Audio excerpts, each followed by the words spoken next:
Chapter 423. However, the child was too young to understand such things. Before Jiangli could speak again, her tears fell and rolled down her cheeks. Sob, sob, sob. Qian likes this teddy bear too. Sob, sob, sob. Don't take Qian's teddy bear away. As soon as she finished speaking, Jiangli laughed awkwardly and scolded. Qian, stop fooling around. Quickly return the little bear to Big Brother. No, Qian likes this teddy bear so much. Little bear likes Qian too. Jiang Li's smile froze. She looked up and looked at Yin Shi in embarrassment. She had no choice, so there was a pleading look in her eyes.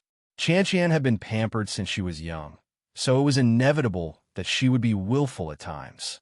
She was a girl after all. She was the apple of everyone's eye and was spoiled. Jiang Li knew that if she were to forcefully snatch the bear from her arms, she would definitely cry until the heavens and earth turned dark. Her crying skills were not to be trifled with. When she opened her mouth and wailed, the ground would shake. She could not afford to embarrass herself. There were so many people here. If Qian wanted to act shamelessly and lay on the ground, it would really put her in a difficult position. Therefore, Jiang Li thought that even if it was bought, she hoped that Yin Shi would give the teddy bear to her Qian. Yin Shi was not stupid. How could she not see Jiang Li's intention? She felt a little awkward. Perhaps if it were other parents, they would make the decision on their own and agree readily to give the teddy bear to their child. At most, they would let their child suffer a little, but they would not embarrass themselves in front of outsiders. If Qian insisted on keeping the teddy bear and Yin Shi did not agree, it would only make things difficult for both of them. People might even privately say that she was petty. An adult would stoop to the level of a child. After all, she could not be so petty with a child, could she? However, Yin Shi did not think so. She believed that although toys were worthless in the eyes of adults, toys were souvenirs to children. As parents, they should respect their children, even if it was a small toy. Moreover, she had put a lot of effort to get this toy. So, in Yu Yu's eyes, it must be very precious. If he gave it to other children, it would undoubtedly hurt Yu Yu. The child would think that he was being disrespected. His precious toy had been given away so casually. Hence, Yin Shi walked in front of Qian and squatted down. First, she comforted the child. Then, she said gently, Qian, Annie knows that you like this teddy bear very much.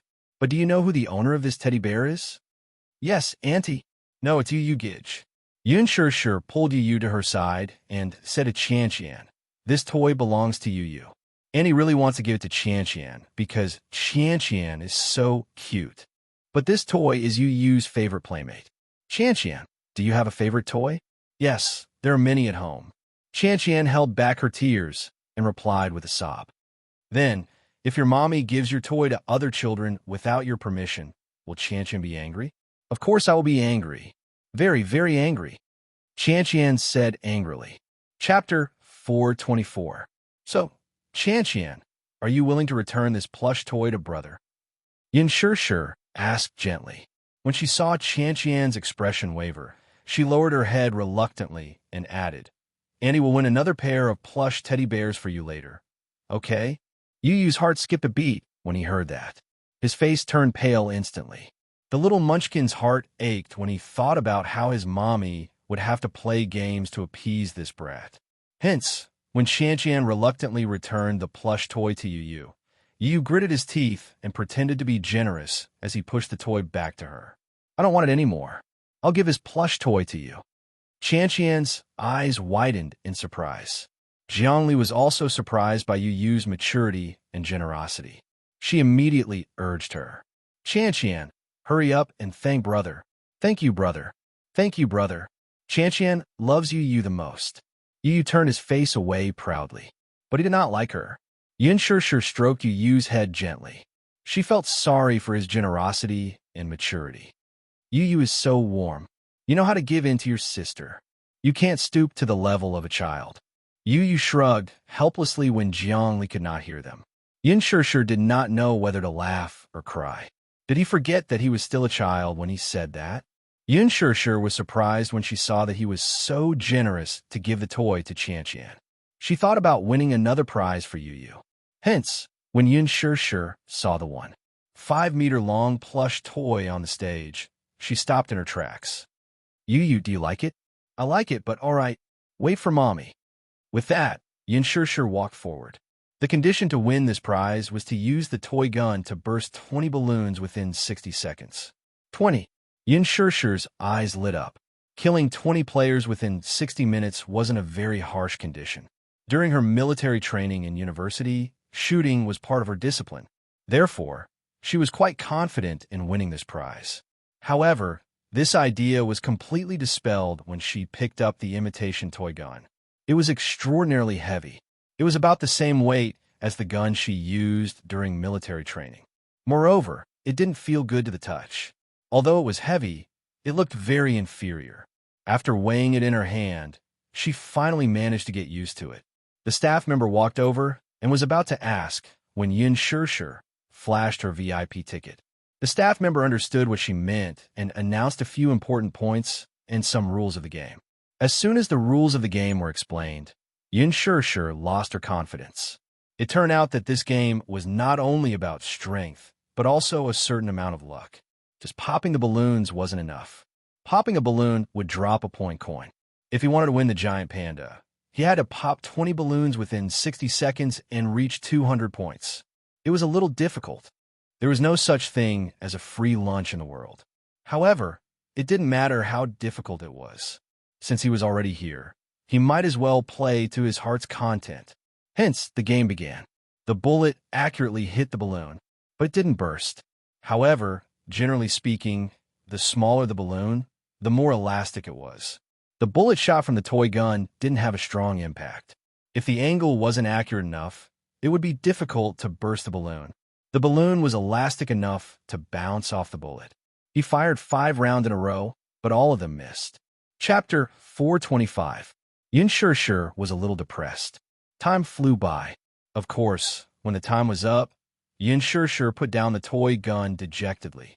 In 60 seconds, she had only popped 8 balloons. Her luck was not bad, though. The coins that dropped were relatively large, but the number was too small, so the total score was only 150 points.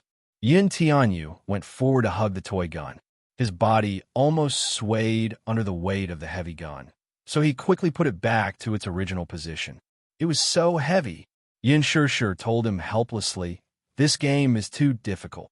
"Forget it, Mommy." Yu smiled faintly without much regret. "Let's go somewhere else to play." Yun nodded, carried him, and left with Jiang Li and the rest. Just as they left, a smart little head popped out from behind a nearby lamppost. Xiaoqian walked out with a school bag. He watched Yun and the rest leave slowly, but he was not in a hurry to chase after them. He raised his wrist, turned on the smart GPS, and set Yun Tianyu as his target. Thus, he walked to the shooting game table, pursed his lips, and slapped the VIP ticket in front of the staff. Earlier, he was hiding behind a lamppost and secretly observing Yun and Yun Tianyu's every move. Finally, he found the same smartwatch on the latter's wrist. Only then did he realize that the target he had been tracking was actually him. The child he met at the gala last time? Was it his younger brother? It must be his younger brother. There was no other person in the world who looked so similar to him. This face had appeared in his dreams countless times, and it was extremely familiar. He did not know what telepathy was, nor did he know what relationship this child had with him. However, he subconsciously felt that this child was his younger brother. He really had a younger brother.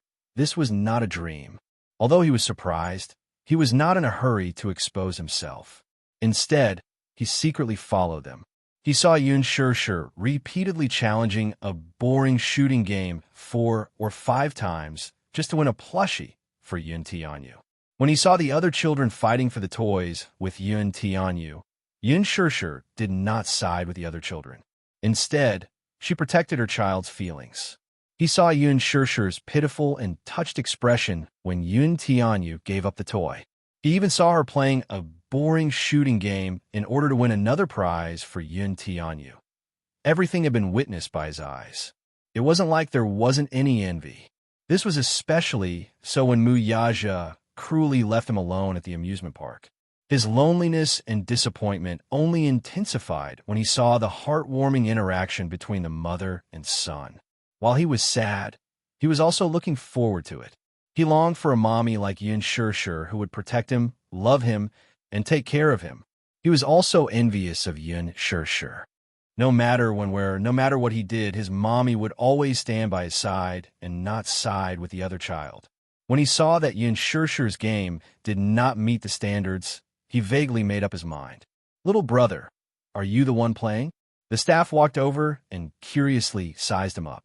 Seeing that he was alone, she worriedly looked around and searched for his parents. Chapter 426. "I'm the one playing. Give me the gun," Xiao Chin said coldly and made his request concisely. The staff member couldn't help but make things difficult for him. "But this gun is very heavy." "I know." Xiao Chin looked a little impatient. "I can carry it." The staff member obviously didn't believe him. "Oh please, how old was this child?" He was only about 6 years old, and his height was barely above the shooting range. However, this gun weighed at least 5 kilograms. It was a replica of a toy gun, so it was extraordinarily heavy. Xiao Chin saw how hesitant the staff member was and became a little impatient. "Please give me the gun. I'll let you try it." The staff members still felt that this child was obviously fooling around and secretly blamed the child's parents. The amusement park was so big. How could they allow this child to run around freely? What if he lost it? However, the staff member thought that Xiao Chin was quite cute because of his handsome and tender face. Hence, she walked over to him with the gun and held it up for him to test its weight. Before she could say anything, Xiao Chin nimbly took the gun from her and easily hugged it in his arms. His small hand gently caressed the body of the gun and calmly said, "Let's start the countdown." This time, it was the staff member's turn to lose her composure. Her face was full of shock, especially when she saw how easily Xiao Chin played with the heavy replica gun in his hands. Although this gun was a toy gun, no one would be at ease if it was in the hands of a 6-year-old child. If anything happened, they would have to bear the responsibility. Naturally, they couldn't bear the responsibility. Moreover, when this child took out the VIP ticket, they knew that this child was from a wealthy family. What a joke. A ticket that cost a few thousand yuan couldn't have been bought by an ordinary person. The more a child came from such a background, the more they had to protect him. Otherwise, if his parents came looking for him, how could they bear the responsibility? "Where are your parents?" Xiao Chin couldn't take it anymore. "Start the countdown." The staff member's expression froze, and he pressed the timer. Little Chin adjusted himself to the best position and pulled the trigger. The bullet was fired at once, but its firing speed was very slow. When the bullet hit the balloon, it was soft and powerless and quickly ricocheted off. Xiao Chin frowned unhappily. Clearly, he felt that there was a limit to the toy gun's capabilities if he wanted to use it to his full potential. He tried a few more rounds of bullets and quickly looked at it. This gun looked like a one replica, but after some special debugging, he was sure that the trajectory had been changed, so he quickly took the gun down. Sure enough, it was a problem with the trajectory. When it came to debugging firearms, it was obvious that this was his specialty. In just a few moments, this thorny problem was quickly solved. By the time he finished assembling the gun, half of the time had already passed. Although he didn't hit the target, his professional shooting posture and domineering aura still shocked the few staff members on the side. Not bad. From the looks of it, this lad had practiced martial arts before. Did his family train him to shoot at such a young age? If he didn't have professional training, it was impossible for him to have such speed and such a domineering aura. Chapter 427. When they saw how the little guy skillfully dismantled the gun, changed the trajectory of the bullet, and finally reassembled it, the shock in their hearts could no longer be expressed with words. It was too shocking. This child, how could he be so good? Not only was he good with guns, but he even knew that the trajectory of the bullet had been changed, and he could even change it back. If they hadn't seen it with their own eyes, they would have found it hard to believe. Xiao Chin knew that time was running out, so he didn't waste any more time. He reloaded the gun and pulled the trigger. The bullet was no longer as slow as before. In a split second, It whistled through the air and pierced through the balloon. Pa! In a flash, the balloon burst without even seeing the bullet's trajectory. While everyone was still in shock, Xiao Yiqin reloaded the gun, aimed, and pulled the trigger again and again. Unknowingly, his amazing results quickly attracted the attention of the surrounding audience. When they saw that there was a child playing a shooting game, and he was only 6 years old at that, they all came over in admiration. Pa! Pa! Pa! As the balloons burst one by one, the scoreboard fell to the ground. In the last second on the timer, the 30th balloon burst and the scoreboard fell. Xiao Yiqin put down the gun. The staff member at the side pressed the timer, but he was already stunned and speechless. The surrounding audience was even more amazed. Oh my God, this child was amazing. Help me count the points. Thank you, Xiao Yiqin said expressionlessly. The staff member was still a little dazed, but under the urging of the little kid's icy gaze, he quickly counted the scoreboard that had fallen to the ground.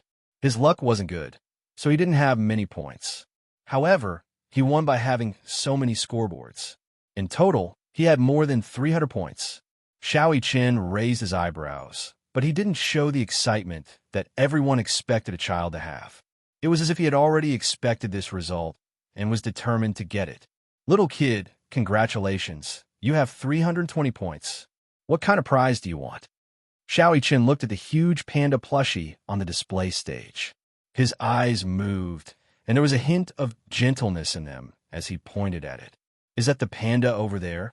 Yes, that's it. Xiao Yiqin waited for her to pass the doll to him. The staff member nodded and walked to the display stand to pick up the panda plushie. Aya, little Zhang, wait. How many more pandas are there? A staff member from another shooting range asked nervously as he rushed over. Just one. What's wrong? Is there no more stock? Yeah, there's only one left. What's wrong? Aya, what should we do? There was a tourist over there. The mission was completed.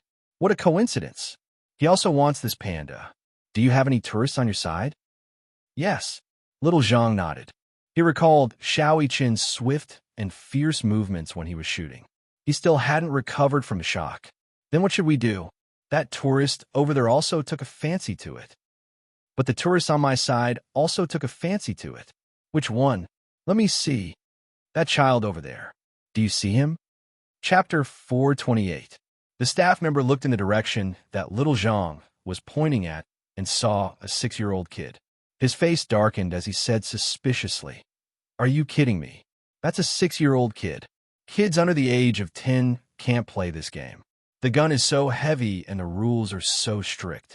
As he spoke, he couldn't help but question, Did you go easy on the kid because he looks cute? Don't spout nonsense. How is that possible? Although the kid is young, he's quite capable. This kid didn't cheat. He hit 30 balloons in 60 seconds and accumulated 320 points. Impossible. The staff member's face turned pale. He felt that it was ridiculous. My tourist came from military school and is very good at shooting. Even so, he only hit 20 balloons and got 300 points.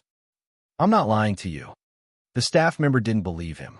He shook his head and said, Aya, this tourist isn't easy to deal with. He specially brought his girlfriend here, and his girlfriend took a fancy to this panda. He obviously wants to use this panda to coax his girlfriend. He only passed after playing a few times. You have a kid here, so he's definitely easier to deal with than my tourist. Why don't you coax him and let him choose a new prize? Little Yiqin stood at the same spot for a long time until, from the corner of his eye, he saw a staff member carrying the panda toward another man. His heart tightened as he hurried over and called out to the man. This panda is my prize. Where are you taking it? The staff member smiled awkwardly. Kid, this big brother has also finished the game. Do you want to change the prize? No, Xiao Yiqin said firmly. This toy is a gift for my brother. I won, so it should be mine. Isn't that what the rules say? The staff member was speechless. Kid, go away. This is not your place to speak. A young man walked over from the side. His appearance wasn't outstanding, and there was a ruffian look in his eyes. He walked in front of the staff member and looked at him with disdain before coldly chasing him away. Did I speak to you? Xiao Yiqin frowned and asked coldly. Brat, are you so arrogant? The young man was clearly agitated by Xiao Yiqin's indifference. I won this prize from a game. What does it have to do with you? Xiao Yiqin said calmly. How can it not matter? I won the game too. Huh. Stop bragging. Brat. The young man laughed a few times as if he had heard the funniest joke in the world. Finally, he said coldly, You just been weaned. How can you play with a gun? What a joke. A short-sighted person is like a frog at the bottom of a well. Xiao Yiqin mocked him with an idiom he had just learned. The man's lips twitched when he heard that. If it weren't for the fact that they were in front of so many people, he probably wouldn't have been able to resist the urge to give him a good knock on the head. The staff at the side said weakly, This child has indeed cleared the game. Truly, truly. The man glared fiercely. Do you think I'm easy to fool? Who is this child to you? Are you trying to cover for him? I'm a tourist here who cleared the game. I should get the prize that belongs to me, shouldn't I? Chapter 429. I'm not protecting this child. Without waiting for her to explain further, Xiao Yiqin felt that this was a waste of time. He didn't want to be calculative about who had popped more balloons and accumulated more points. Instead, he said coldly, Stop talking nonsense. Let's compete. If you win, it's yours. If you lose, I'll take it. His words were concise and to the point. He immediately issued a challenge, intending to settle this matter with a duel as soon as possible. The young man looked his cold eyes and the fierce aura that he exuded. For some reason, he felt a little weak. Xiao Yiqin felt that the young man was a little wishy-washy. He was only good at talking, but when it came to competing, he obviously didn't have the confidence. Actually, the young man wasn't feeling guilty. He just didn't want to compete with this child. Regardless of whether he won or lost, he would lose face. Even if he won, it wouldn't look good. However, his girlfriend was angry and said that if he didn't win the panda, she wouldn't forgive him. She was sitting on the bench, huffing and puffing. In order to make her happy, he went through a lot of trouble to complete the game. However, no matter what he thought, Xiao Yiqin looked down on him. What? Are you scared? Then I'll take the prize. Wait, who said I'm scared? I just feel that it's laughable to compete with a child who just stopped drinking milk. Also, have you stopped drinking milk? Kid, the young man said stubbornly. If you're afraid of losing, then don't compete with me. Otherwise, if you lose to me, wouldn't that be even more embarrassing? Xiao Yiqin sneered and mocked him. The crowd burst into laughter. The young man spat and clenched his fists tightly. He said indignantly, Let's compete then. I happen to have time today, so I'll play with you. Xiao Yiqin nodded. Good for you. His words made the young man's face turn ashen. His expression was extremely ugly. He walked up to the staff member and flashed his VIP ticket. He then said, I'll compete with that person again. Whoever wins will take this panda away. The staff was in a bit of a dilemma. After all, this game station was not a competition stage. It was unprecedented for two people to compete on the same stage. There were still many tourists lining up. What if it caused other tourists to be dissatisfied? However, when they heard that the child was going to compete with a young man in a shooting game, the tourists who were originally queuing up formed a circle. Clearly, they wanted to watch the show. Humans always love to watch a good show. Moreover, this time, it was no other than a 6-year-old child competing with an adult.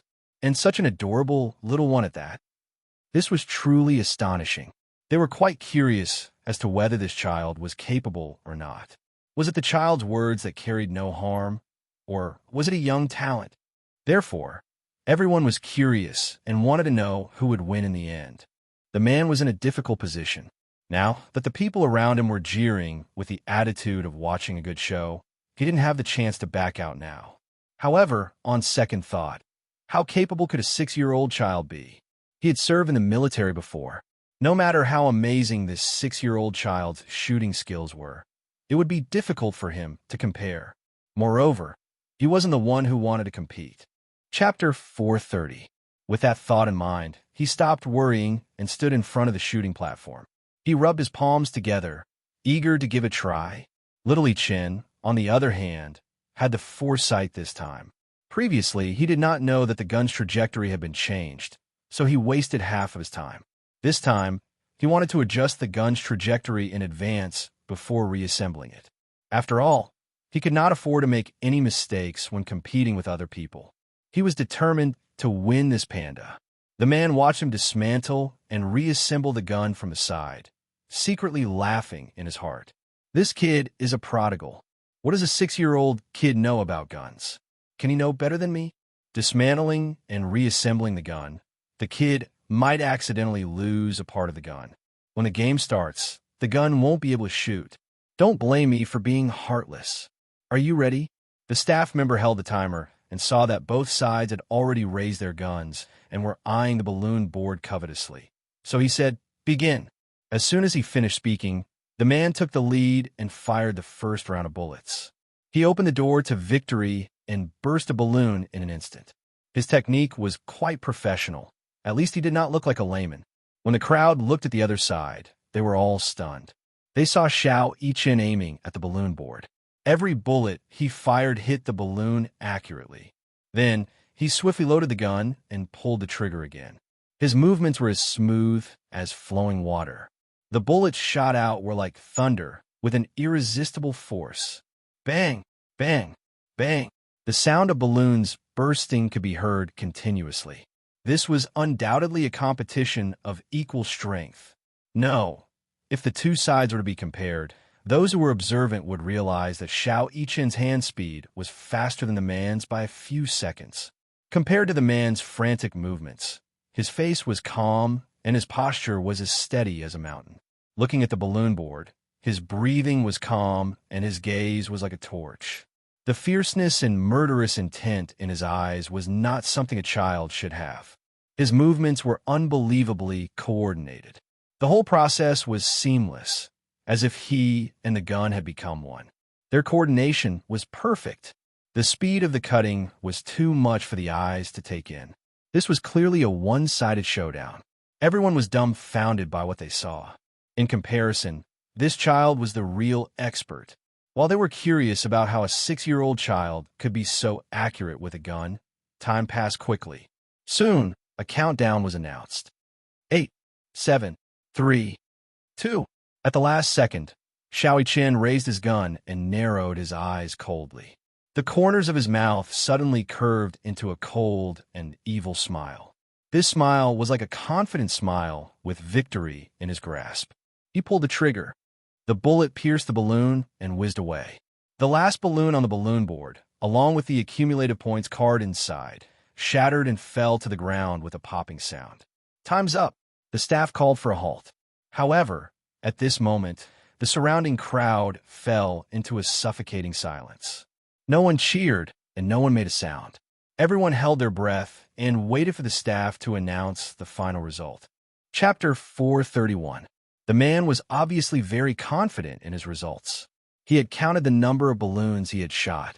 He had shot about 30 balloons, which was better than his previous results. This time, there should be no problems. While the staff was calculating the points, he looked at Xiao Yichen. He saw that the man had his hands behind his back, but his gaze was fixed on the giant panda on the display stand. His balloon board was empty, and there was not a single balloon hanging on it. What was going on? He had shot all the balloons? How is that possible? After the two staff finished calculating the final points, they walked into the crowd and began to announce the results. This gentleman's final result is that he has shot 35 balloons, and he has accumulated 400 points. When the man heard the results, he waved his fist in the air. He felt that he was going to win this duel. However, his smile froze on his face when he heard the next result. This kid's result is that he has shot a total of 108 balloons, and he has accumulated 1,025 points. The crowd erupted into thunderous cheers. Unbelievable! This was a miracle. At the same time, many people in the crowd were mocking him. He, a grown man, can't even beat a kid, and he's still so full of himself. You didn't hear it just now. I was behind him in line. He kept bragging in the crowd, saying that he used to be a soldier and that he had touched more guns than breasts. He's an ignorant and incompetent ruffian. How can he be a soldier? Don't embarrass the soldiers. Even a kid can crush him. The man was at his limit. Suddenly, he pointed at the staff and said in exasperation, "Cheating? Cheating? 108 balloons. Who would believe that? How could a kid do that?" As soon as he finished speaking, the crowd erupted in support of him, mocking him for being a sore loser. We believe it. That's right. We saw just now. This kid is better than you. Just admit defeat. You're a grown man, but your skills are inferior, and you can't afford to lose. This kind of gun is able to explode balloons because of experience and skill. 60 seconds, only 60 seconds. The whole process of loading and firing takes 1 second. 60 seconds at most can explode 60 balloons, I believe. Xiao Yiqin said coldly. Don't compare me to a piece of trash like you, who can only shoot 30 balloons, okay? With a lukewarm insult, the other man's face immediately turned ashen, and he lost all face. What did you say? I said you're a piece of trash. Little Yiqin did not give him any face. Don't you know? I changed the ballistics and mechanism. That was why the two guns were different. Little Yiqin's modified gun could fire 5 rounds in a row, which saved a lot of time. The man was speechless. He was so angry that the muscles on his face were twitching. Come, little kid. The staff smiled and passed the 1.5-meter-long panda to him. Xiao Yiqin hugged it with both hands. The panda was indeed a real panda. It was 1.5 meter long, soft, and comfortable to hug. Xiao Yiqin hugged it with both hands, almost covering his entire body. Only then was he satisfied and left with her in his arms. Chapter 432. Hugging the panda with both hands, he was troubled. He had won the prize to give it to the little guy, his younger brother. But how should he give it to him? Just as he was in a dilemma, he suddenly came back to his senses and felt that someone was following him. His senses were extremely sharp, and his sixth sense of danger was quite strong. However, with the panda in his hands, his vision was blocked, and he looked at the ground. Behind him, a long shadow was following him like a shadow. He was cautious. He turned a corner and placed the panda on the bench. When he turned around, he saw that the man from before had followed him. You're haunting me. What do you want? Xiao Yiqin was very alert. He glanced at him and knew that this man did not come with good intentions. Hence, he stared at him vigilantly. The man's lips curled, and he suddenly laughed sinisterly. Little brat, you are very arrogant. Do you know that you've embarrassed me today? This stinking brat came out of nowhere and made him lose all his face. He didn't expect that his girlfriend had also seen the duel just now. Her boyfriend had actually lost to a 6-year-old brat. Naturally, the outcome was to ruthlessly ridicule him. Hence, he was even more embarrassed. He was born into a proud family and entered the army at the age of 18. He was proud of his good family background and had never taken anyone seriously. Now that he had suffered such a huge loss at the hands of a 6-year-old brat, he naturally had a belly full of anger that he had nowhere to vent. For some reason, he followed them here. Damn it, little brat, you embarrass me so much. How are you going to compensate me? Go back and practice your marksmanship so that you won't lose to a 5-year-old brat again. Xiao Yiqin said coldly and mercilessly. You damn it, you're asking for a beating. As he said that, he stuck his hand into his pocket and kicked at him. In the blink of an eye, Xiao Yiqin moved like lightning and dodged the attack easily. Before the man could retract his leg, he used his palm to strike the weakest part of the man's knee. No matter what kind of hellish training a child received, it was inevitable that there would be a huge difference in strength between an adult man who had undergone the same training. However, that did not mean that he was soft-bun. He struck the weakest part of the man's knee with his palm. His strength was not as great as the man's, but he was familiar with the weakest acupoints in the human body. Accompanied by a twitching pain, the man groaned. His legs gave way and he knelt on one knee. Xiao Yiqin followed his example. He stretched out his leg and kicked the man's crotch. You. The muscles on the man's face twitched violently. His eyes were bloodshot and gloomy. He glared at Xiao Yiqin and threw a punch at him. If the kick just now was said to have held back some of his strength, then this punch was full of strength, mixed with the force of a thunderbolt. There was no doubt that if this punch landed on a child's body, even if the child's bones were not broken, they would definitely be dislocated and injured. Xiao Yiqin sneered. He had expected that the man would make such a move when he was in pain. As he dodged the attack, he stretched out his palm and grabbed the man's wrist. With a twist, he dislocated the man's wrist joint. Chapter 433. At the same time, he imitated the man's actions and punched him in the face. The most vulnerable part of a person's facial features was the bridge of their nose. Xiao Qin aimed his fist at the bridge of the nose and punched it. A cracking sound was heard, as though the bridge of the nose had been broken. Xiao Qin was going to return eye for an eye for an eye. The man couldn't react in time. He was in so much pain that he broke out in cold sweat. In a fit of rage, he bared his fangs and brandished his claws as he pounced on Xiao Qin. It was as though the person standing in front of him was no longer a 6-year-old child, but an opponent who was on par with him. Xiao Qin remained calm as he watched the man pounce on him. He leaped back a few steps like a cat and dodged the man's attack. Following that, he delivered a roundhouse kick to the man's jaw. The man's body stiffened as he clutched his dislocated jaw and knelt on the ground. Xiao Qin casually walked over and stomped on the back of the man's hand with his sneakers. He grabbed the man's hair, clenched his right hand into a fist, and punched the man's broken nose thrice. Ouch! The man howled in pain. The excruciating pain made him lose all strength to resist. Xiao Qin let go of the man's hand, and the man's body went limp and fell to the ground. Get lost! Xiao Qin felt that the man was blocking his way, so he kicked him to the side. He took out a wet wipe and carefully wiped off the blood on his hand. It was the man's nosebleed. Xiao Qin frowned in disgust. He was a clean freak, so one wet wipe wasn't enough. He took out a few more and wiped his hand before throwing them on the man's face. He took out a lollipop, slowly tore off the wrapper, and put it in his mouth. Then, he picked up the panda and looked coldly at the man on the ground who refused to move. You can't even withstand a single blow. Then he stepped on a man's back and walked away. Yun Shi, Jiang Li, and the other 3 chatted casually as they walked.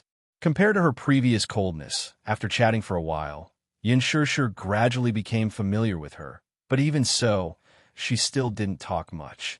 She was a slow person to warm up to others. When she interacted with others, she always gave people a cold feeling at first, as if she was quite unapproachable. But when they were really close, as a friend, Yin Shi was still relatively gentle. Jiang Li suddenly remembered something the class leader told her before, so she pretended to mention it casually. Sure. Did you know that our class has a reunion every year? But it's been 6 years, and you're the only one missing. Everyone feels very lonely. The class monitor has always had a wish, and that is to have our class reunion together. What do you think? Yin Shi suddenly fell silent for a moment. Class reunion. What she meant was that she was inviting her to participate. However, she did not have much desire to do so. It was not because of anything else, but because she felt that everyone in the class was so unfamiliar to her after being classmates for 4 years. To her, a reunion would only be awkward. Chapter 434. Sure, you don't have to think too much about it. I know what kind of grievances you've suffered in university, but who doesn't have such twists and turns in their youth?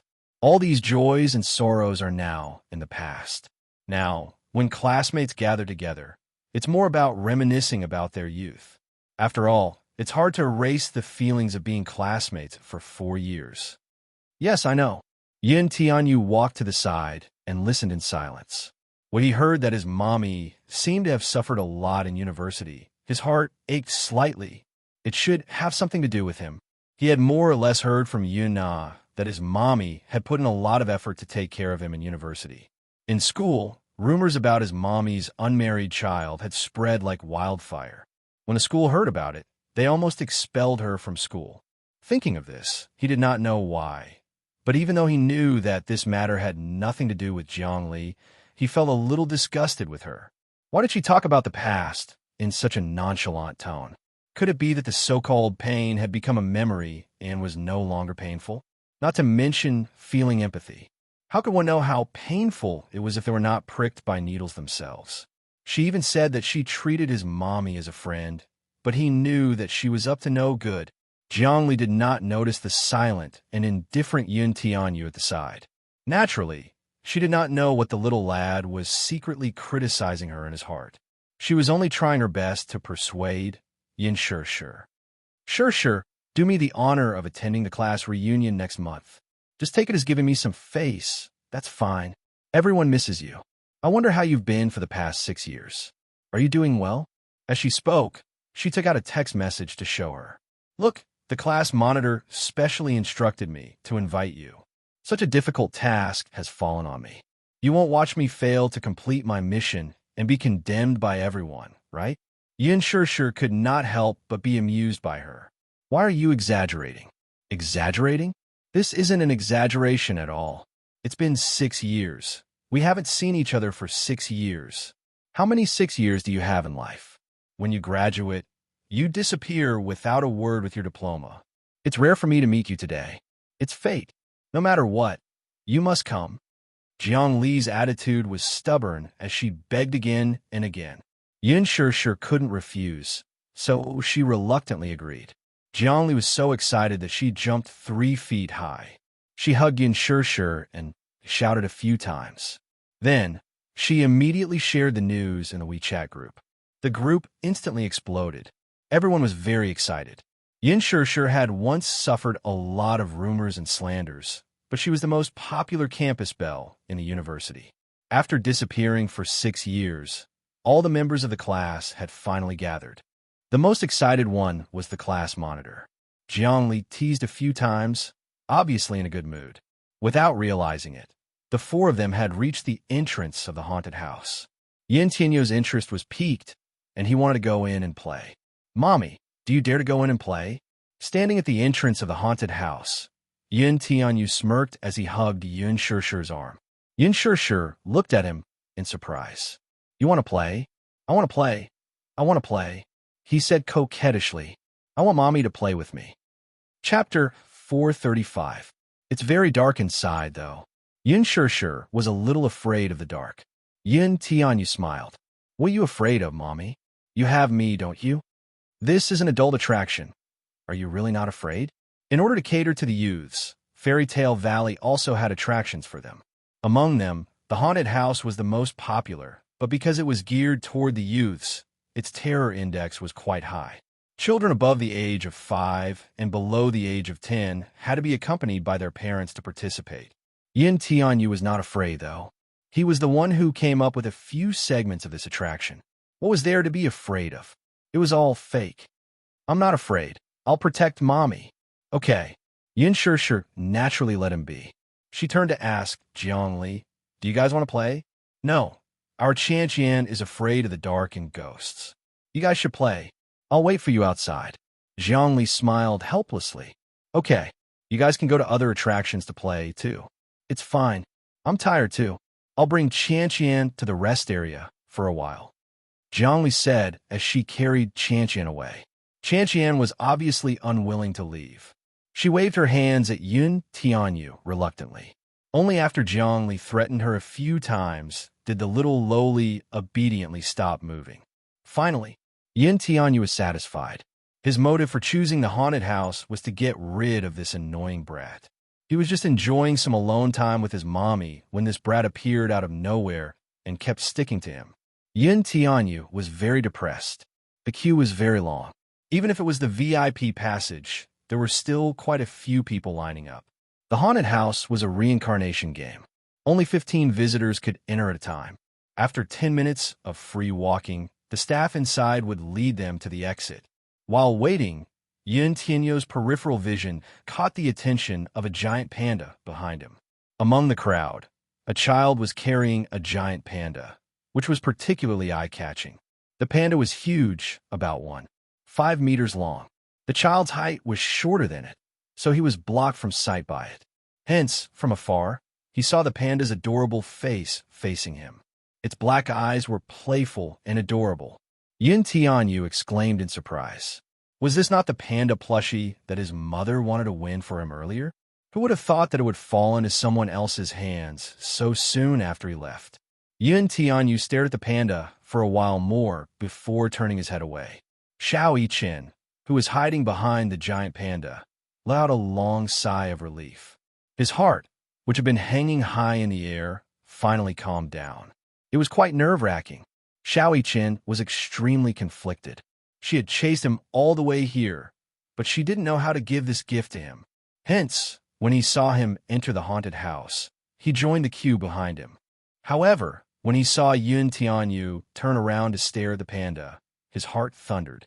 Just as she was struggling internally, Yun Tianyu turned back to look at the panda's adorable face.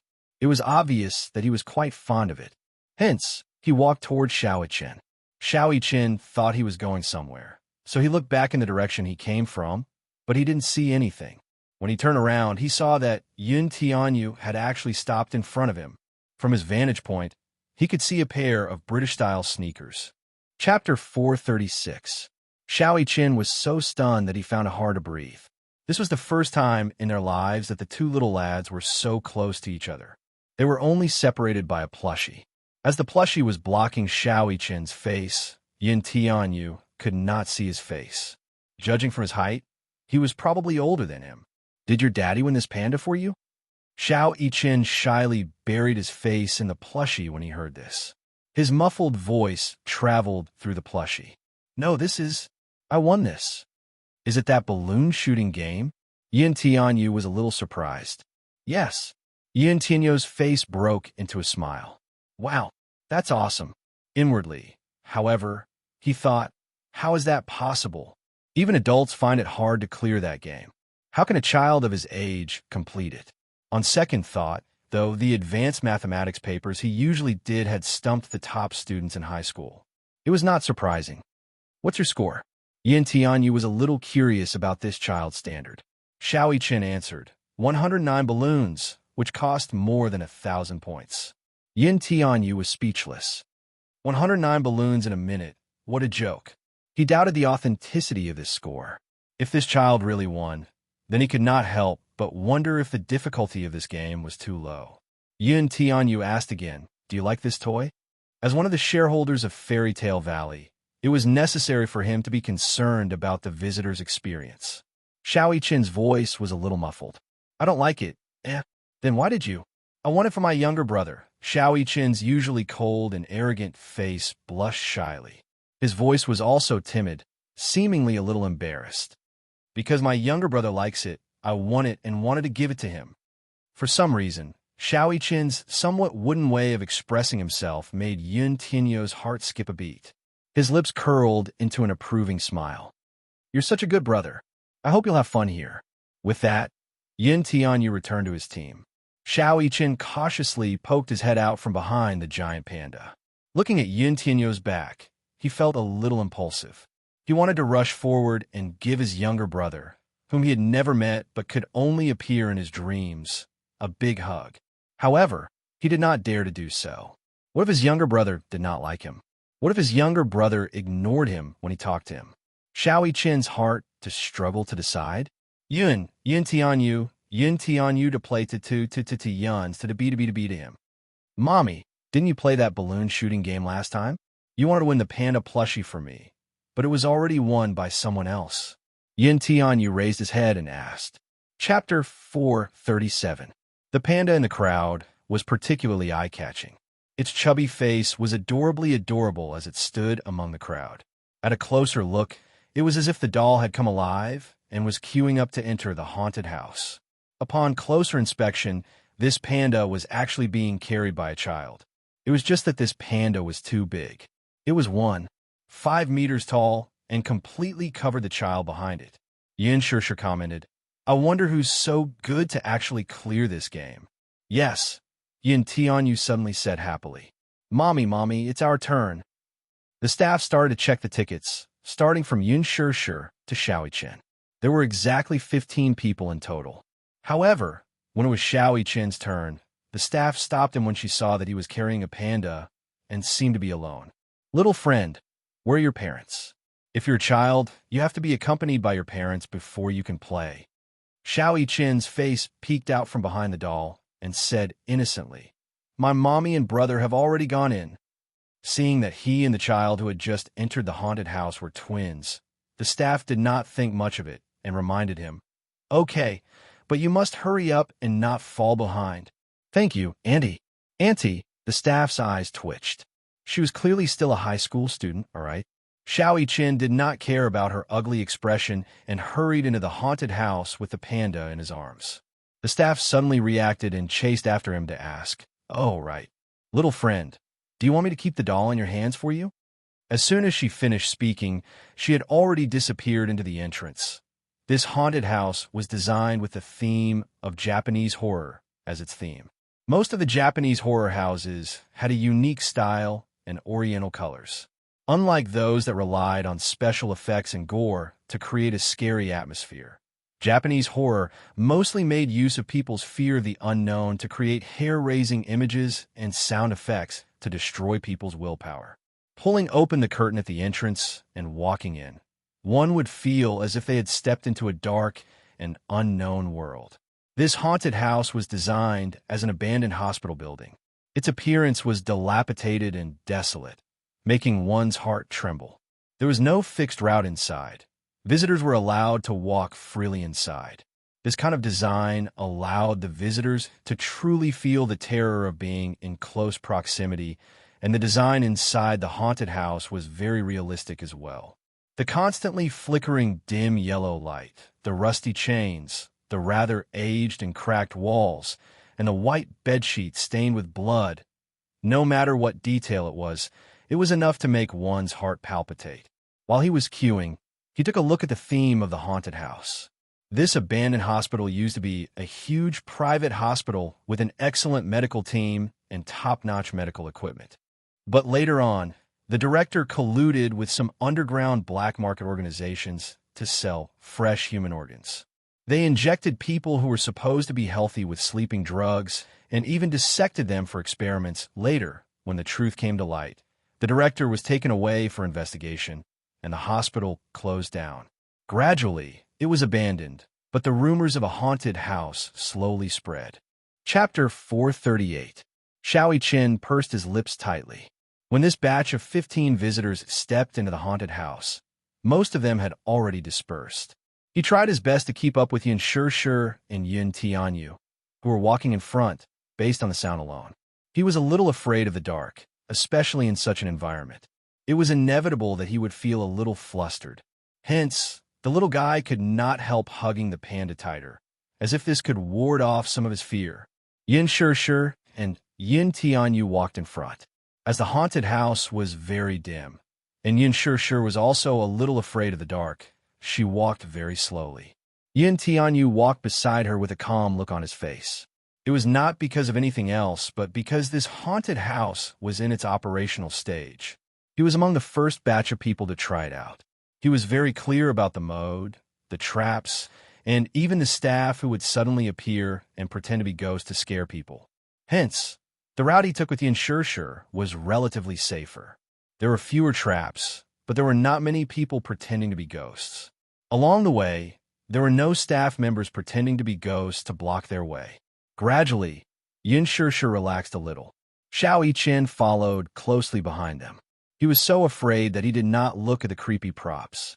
He thought that this haunted house was just for scaring people, but he did not expect the props and scenery to be so realistic. Even though he knew that these were all fake, under such circumstances, it was still quite immersive. Xiao Qin quickened his pace. When he was about a few meters away from Yin Shishir and Yu, he could vaguely hear the two talking and laughing. "Mommy, are you scared?" "No, I'm not. Don't I have Yu to protect me?" Yin Shishir's tone was relaxed. She then lowered her head and asked him, "Yu, are you scared? What's there to be scared of?" Yu chuckled in his heart as he held onto Yin Shishir's hand and walked into a pharmacy. There were many glassware in the small room, and there were many organs soaked in formalin. The props were very lifelike, which was really creepy. Not only was Yin Tianyu unafraid, he even scrutinized each and every one of them. Most of the time, before entering a haunted house, the visitors would be eager to give it a try, wondering how scary it would be. However, once they entered the haunted house, they were all focused on running toward the exit. They had no time to look at the scary scenery inside the haunted house. As a result, many haunted houses had very crude sets. However, the haunted houses in Fairy Tale Valley had very detailed decorations, and they strived for realism. Due to the high terror factor, the haunted house was equipped with many first aid stations. Once you reached the first aid station, there would be workers to lead you out of the haunted house. Xiao Qin watched them tour the pharmacy from afar. Suddenly, he heard a series of quick footsteps behind him. His senses were very sharp, whether it was his vision or his hearing. Coupled with his high vigilance, he couldn't help but stop in his tracks and frown. In the silence, the sound of footsteps was very clear. Xiao Yiqian threw the panda on the ground and hid in a corner. He saw a man slowly walking to his previous position. His attire was dark, as if he was trying to hide it from others. He was wearing a cap, so it was impossible to see his face clearly. Xiao Yiqian sized him up carefully and saw that his hand was still clasped around his waist. Chapter 439. His eyesight was very sharp in the dark, so he could tell at once that the bulging silhouette was a gun. From its silhouette, he could tell that it was a desert eagle. It was very powerful and had a strong penetrating power. A gun? Why would this person have a gun? How did he pass the security check with such a terrifying weapon of mass destruction? Before Xiao Yiqian could be surprised, he saw the man kick the panda aside and walk forward. He slowly stood up and suddenly thought of Yun Shi and Yun Tianyu. Knowing that something was wrong, he cautiously followed the man. Inside the pharmacy, Yun Tianyu was not aware of the approaching danger. Instead, he was studying the props and the glassware with great interest. Yun Shi watched from the side with trepidation. She felt that such a haunted house was not for a child of Yun Tianyu's age. What worried her more was that Yun Tianyu did not seem to be afraid at all. Instead, he seemed to be curious about the setting. She was a little regretful and worried that it would negatively affect the child's mentality. Yu, let's go. It's a little spooky here. Yu raised his head and saw Yun Shi's uncomfortable expression. He immediately said, "Okay." As the two walked out of the pharmacy, Yun Tianyu heard footsteps approaching. At first, he thought that it was a staff member in a costume trying to scare them. However, when the person came closer, he saw that it was an unfamiliar man wearing a cap. He was dressed in low-key attire, but his entire body was emitting a chilling, murderous aura. This was especially so for the pair of eyes under the cap. When he raised his head slightly, his eyes revealed a sharp and frightening glint. Yun Tianyu was slightly startled and became vigilant. This was because he remembered that he was not among the visitors queuing to enter. He was not a visitor. Yun Tianyu subconsciously stood in front of Yun Shi and stared fixedly at the man. He saw the man's hand on his waist move and take out a black object. Due to the dim lighting, Yun Tianyu had a slight case of night blindness, so it was difficult for him to distinguish things in the dark. However, Yun Shi, who was behind him, clearly saw that the black thing was a pistol. She sucked in a breath of cold air as a terrifying chill rose from her heart. She immediately pulled Yun Tianyu behind her and took a step back while shielding him. Her actions were cautious, as if the man before her was a scourge that would devour them all if she made a move. "You? Who are you? What do you want?" she asked cautiously. She did not know the man's identity, so she did not dare to act rashly. The man did not answer her question. Instead, he coldly raised his wrist and pointed the dark and eerie muzzle at them. Yun Shi turned pale with fright. She immediately turned around and shielded the boy in her arms. "Be careful!" A child's shrill scream came from behind. The man turned around alertly and saw a child running toward him. Xiao Yiqian carried the panda and kicked off the wall. Using the momentum, he leaped into the air and landed a beautiful roundhouse kick on the man's face. Chapter 440. The man staggered a few steps back from this sudden attack. Xiao Yiqian leaped forward like a nimble leopard and tried to snatch the desert eagle from the man's hand. The man, however, seemed to be a well-trained assassin. Hence, he was highly skilled. He swiftly kicked Xiao Yiqian in the chest, and the latter fell to the ground, caught off guard. Yun Shi cried out in alarm when she saw this. The man got up from the ground, raised his hand, and pulled the trigger at Xiao Yiqian. Bang! A silenced gunshot rang out, but little Yiqian had already rolled to the side the moment he pulled the trigger. He hugged the panda at the side. The man pulled out another gun and fired at him repeatedly. Bang! Bang! Bang!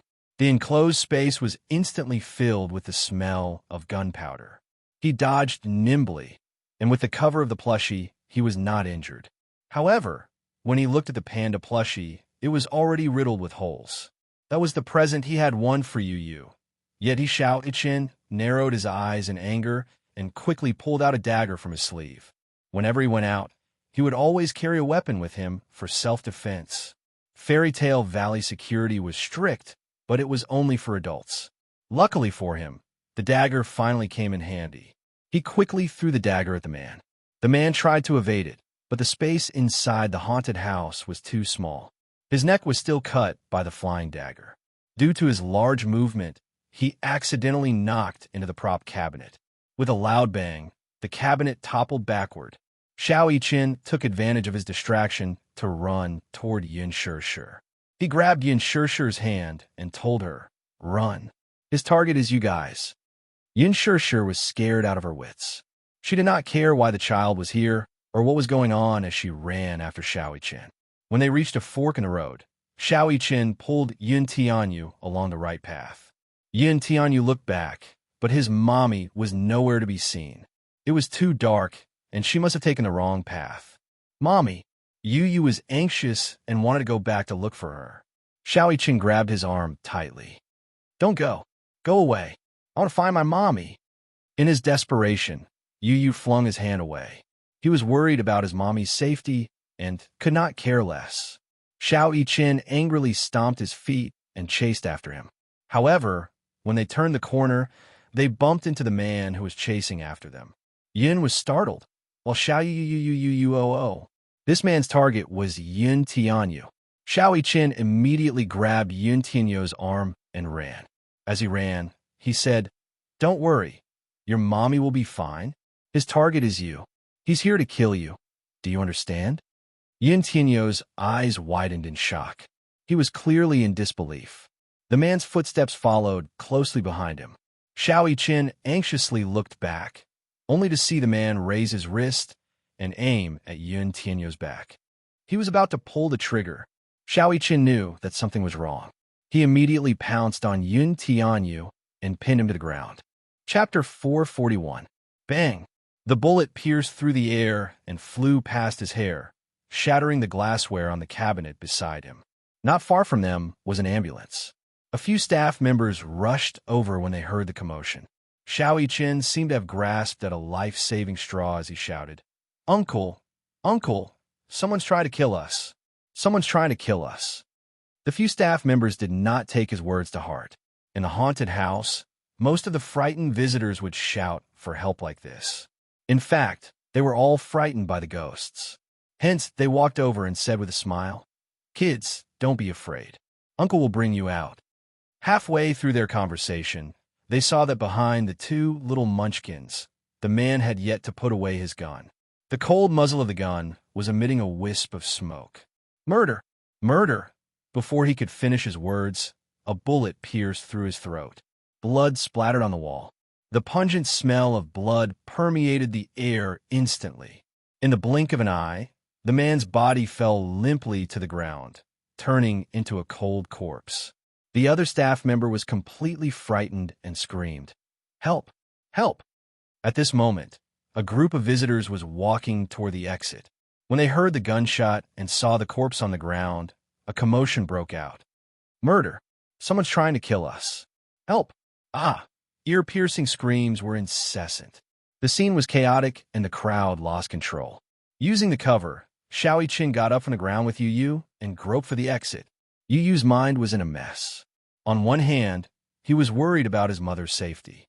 On the other hand, he wanted to know the background of this man and why he wanted to kill him. For a moment, his thoughts were in a mess. Xiao Yiqin pulled him along as he groped around the haunted house. With the crowd inside, he did not know where the exit was, so he did not know where it was. When he turned back to look at Yin Tianyu, he saw him clutching his chest and breathing heavily. His physical fitness was not good. Excessive running would only deplete his energy and cause breathing difficulties. "Are you okay?" Xiao Yiqin looked at him worriedly. Yin Tianyu was panting heavily.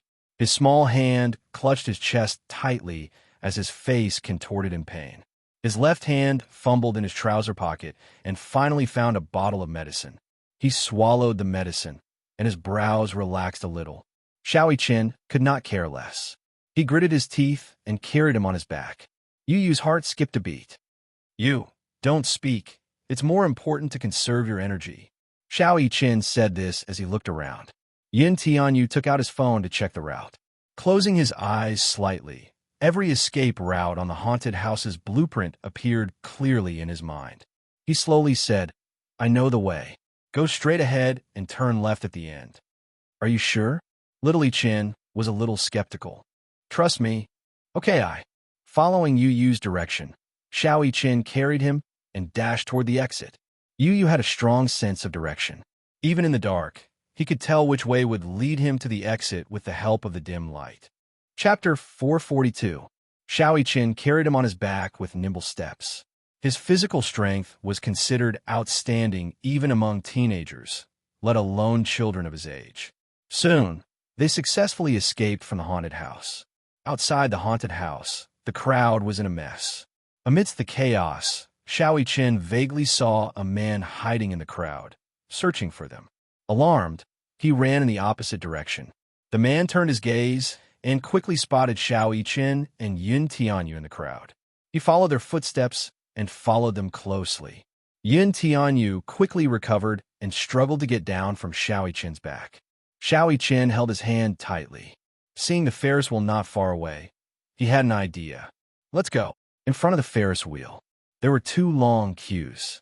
With 2 VIP tickets, Xiao Yiqin successfully passed through the VIP passage and boarded the Ferris wheel with Yin Tianyu. The Ferris wheel slowly rose. Xiao Yiqin carefully looked down through the window. With his excellent eyesight, he spotted the man standing among the crowd looking up. He was shocked. This man was not simple. He did not lose them in such an environment and still managed to catch up with them. Was his tracking ability that good? In contrast to Xiao Yiqin's panic, Yin Tianyu calmly sat in his seat and dialed Li Hanlin's number. He requested for a security team to pick them up at the Ferris wheel within 5 minutes. After hanging up the phone, he leaned against a corner. His face was expressionless. Little Yiqin turned around and saw that the man's complexion was terrible. His lips were pale, and he looked extremely weak. After the intense chase earlier, Xiao Yiqin knew that Yu Yu must be exhausted, but more than that, he thought that he had not experienced such a thrilling scene before. Hence, he thought that he was scared out of his wits, so he walked over and held his shoulders. With a slight smile, he said, Don't be afraid. I'll protect you. He was a little nervous and worried that his younger brother would not accept him. You want to protect me? Yu Yu looked up, but he evaded the man's intimacy and avoided his touch. He didn't seem to be moved by his closeness. Instead, he maintained a distance. It was extremely unfamiliar. Xiao Yiqin's outstretched hand slowly clenched into a fist. In the end, he withdrew his hand somewhat hesitantly. Her fingertips still felt the warmth of his body. It was so warm and real. Xiao Yiqin clutched his wrist in a daze. He felt that his younger brother wasn't as approachable as he had imagined. How are you going to protect me? Yu Yu questioned coldly. Clearly, he felt that the child standing in front of him was so weak. He did not believe that the child could protect him. I'm stronger and taller than you. I can definitely protect you, Xiao Yiqin said stubbornly. Yu Yu looked up slightly. His gaze was cold and indifferent. He did not seem to accept Xiao Yiqin's closeness, and there was a faint sense of alienation on his face. He looked at Xiao Yiqin. Even though he was sitting in his seat, Xiao Yiqin was much taller than him when he stood in front of him. He was tall enough for Xiao Yiqin to raise his head and look up at him. Xiao Yiqin was eager to prove that he had the ability to protect his younger brother. However, when his words reached Yu Yu's ears, they had a different meaning. Was this child mocking him for being shorter than him? Chapter 443. You're obviously showing off to me that you're taller than me. I'm not. You're not smart enough, so you're using your height to make up for it? Yu Yu frowned unhappily. Xiao Yiqin panicked and tried to explain himself. I'm not mocking you for being short. Don't misunderstand. Also, I'm not stupid. You're not stupid? Yu Yu's lips suddenly curled into a mocking smile. Then tell me, how much is 1 plus 2 plus 3 plus 4 plus 5 plus 6? Give me an answer in 5 seconds. Xiao Yiqin had no time to protest. He quickly stretched out his chubby little hands and started counting with his fingers. He looked serious and was racing against time. Time's up. What's your answer? 20. Little Li Chen's head spun as he did the math. He hated it the most. 21. Idiot.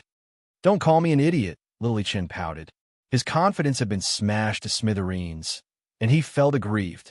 The little brother he tried his best to protect had such a vicious mouth. Moreover, he didn't seem to like him, but he really liked this little brother of his. He was different from the cold and arrogant attitude he had with other people. Standing in front of Yu, he was more like a helpless older brother who had never tried to coax anyone. However, the way he looked at Yu was gentle. The expression on his face was anxious and uneasy because he had been misunderstood. You caused me to be separated from Mommy. I don't want to talk to you. Yu was anxious when he thought about how Mommy was missing and didn't know what was going on. Hence, he turned his head and ignored him. I'm sorry. I didn't do it on purpose. I didn't know she was your mommy. She's your mommy too. You didn't know? Yu glanced at him coldly from the corner of his eyes. His thin lips parted slightly as he said, Mui Chen, she's your biological mommy. Remember this well. She is my biological mommy? Xiao Chen was a little confused. Initially, he knew that Yun Tianyu was his biological younger brother because blood relations could not lie. How could there be a child in this world who looked so similar to him, or even almost exactly the same?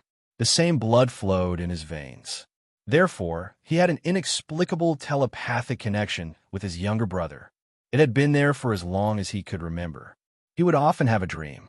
In the dream, a child with the same face as him was walking far ahead while he chased after him with all his might. There seemed to be no end to the road, and no matter how hard he tried, he couldn't catch up with him.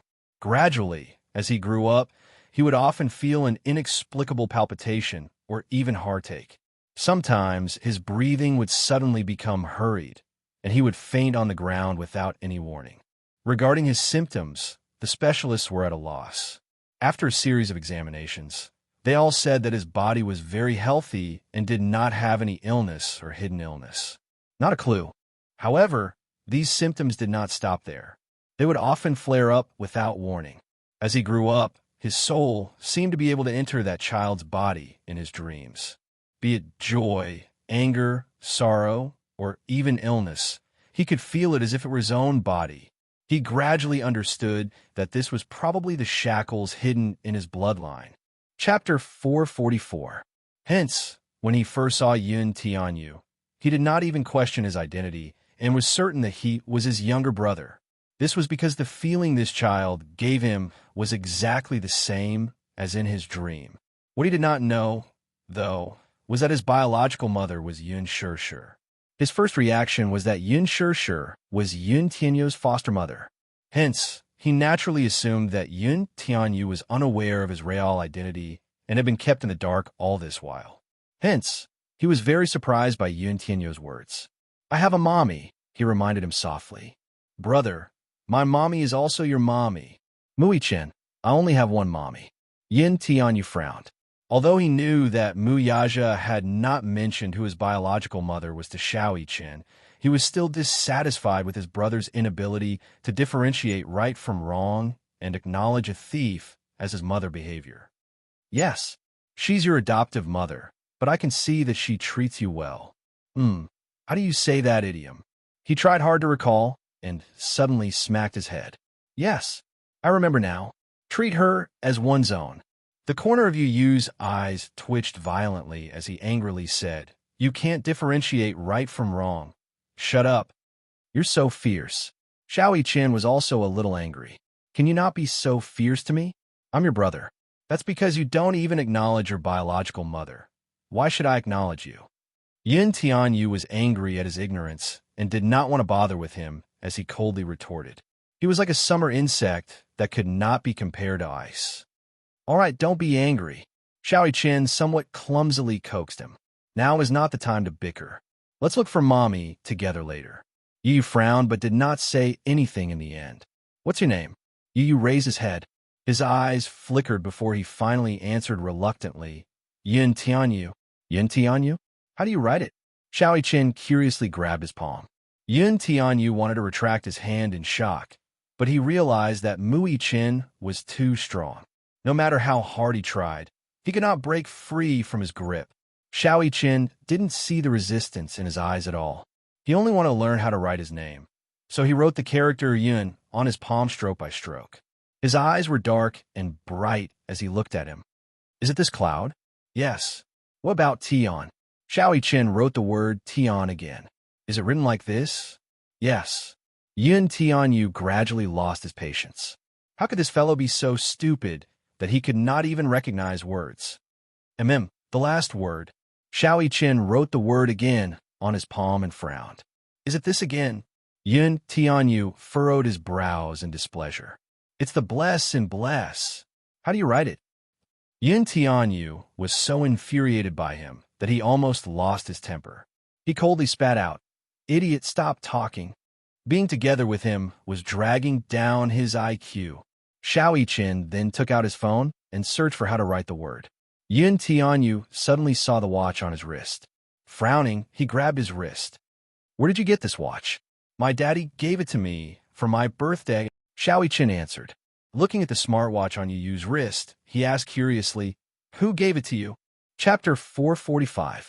My mommy gave it to me as a birthday present. Yun Tianyu suddenly thought of something.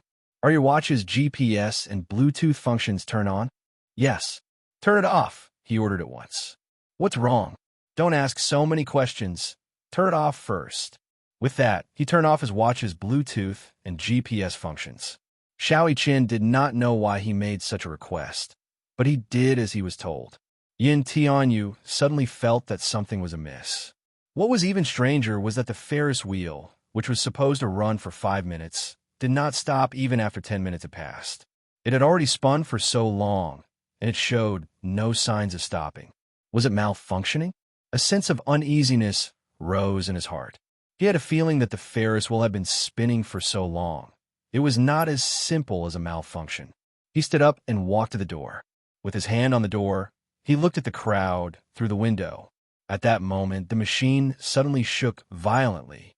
The inside of the carriage swayed for a moment. Then, the operation of the machine came to a sudden halt. The Ferris wheel suddenly stopped running. All the safety measures were removed, and the door lock was automatically unlocked. Due to the shaking of the carriage, Yun Tianyu's body swayed, and he lost his balance. He quickly reached out to grab the door handle. However, he didn't expect that the door would be slowly pushed open with his support. At this moment, his entire body was leaning on the door. The door lock was suddenly unlocked, and the door opened outward. His body leaned toward the door. Yun Tianyu was shocked. At this moment, their carriage had stopped at the highest level. Below him was a few dozen meters in the air. The strong wind blew, messing up his hair.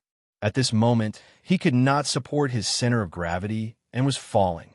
Yun Tianyu's face turned pale.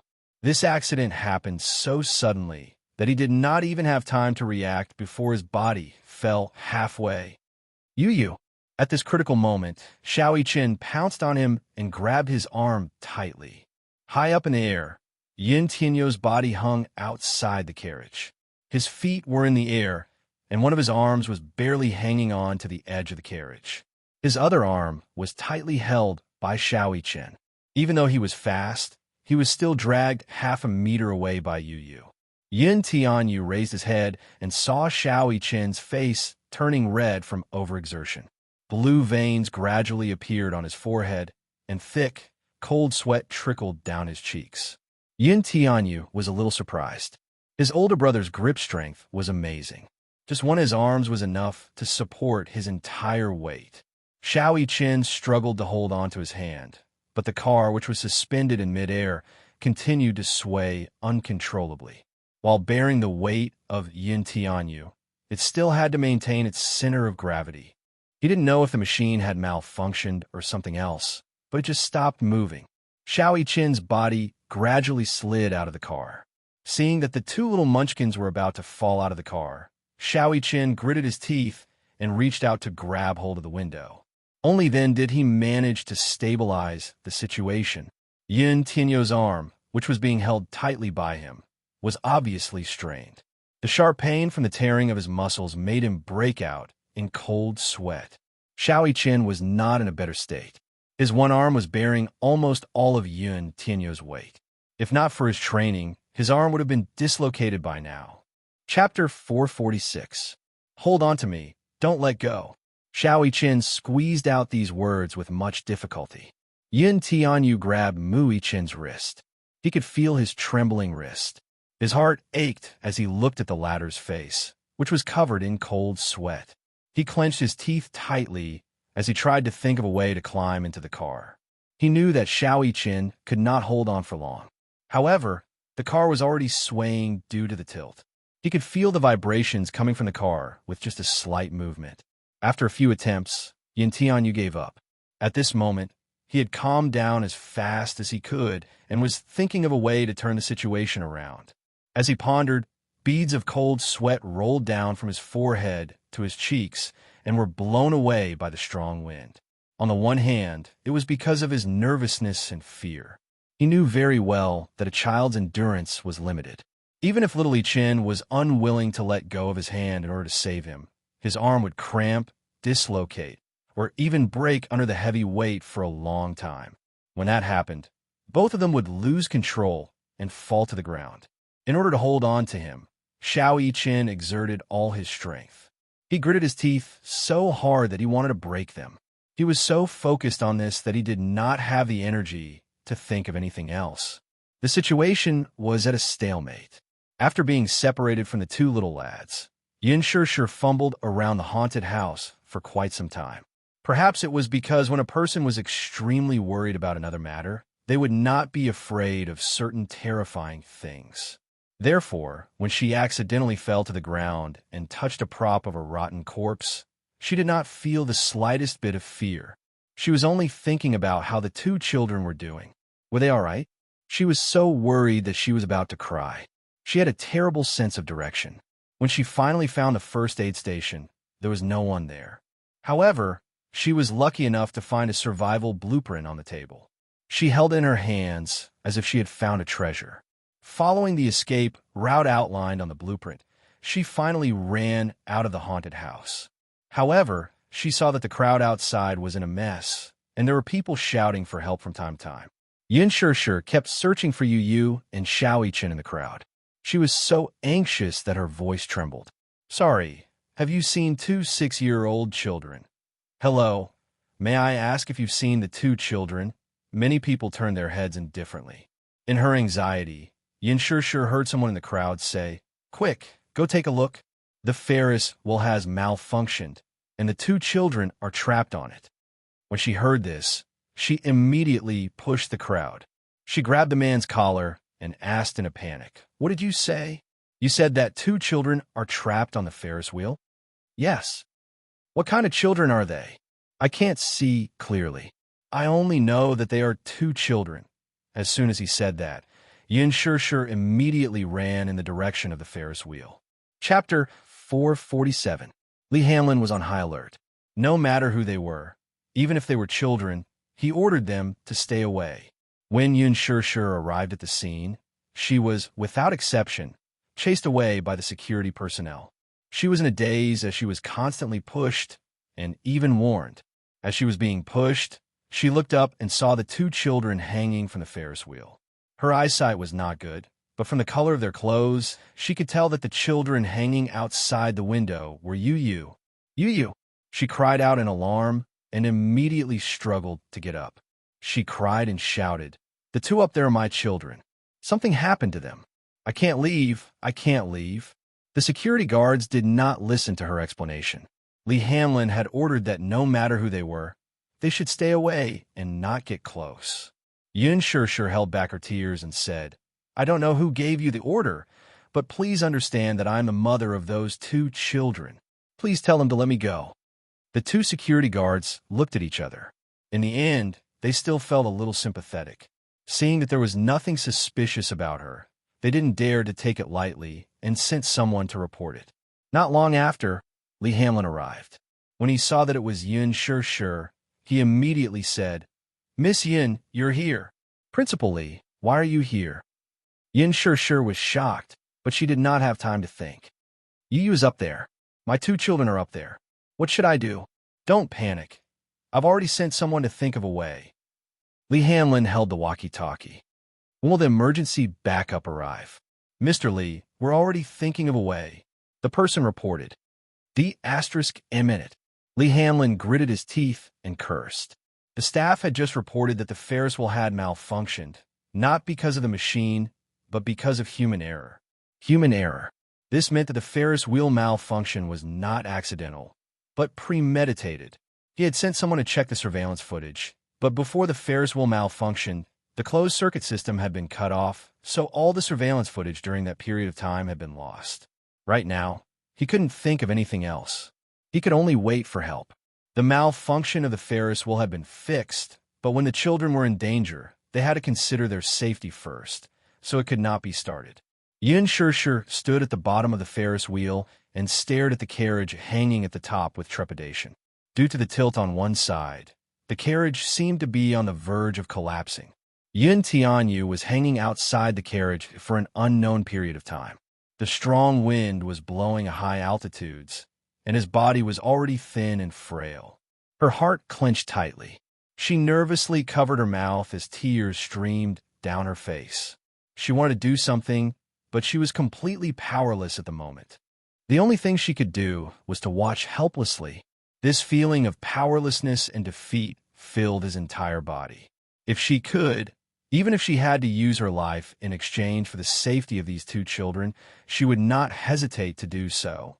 Inside the Ferris wheel, Xiao Yiqin and Yun Tianyu had been in a stalemate for more than 10 minutes. Both of them were on the verge of exhaustion. Chapter 448.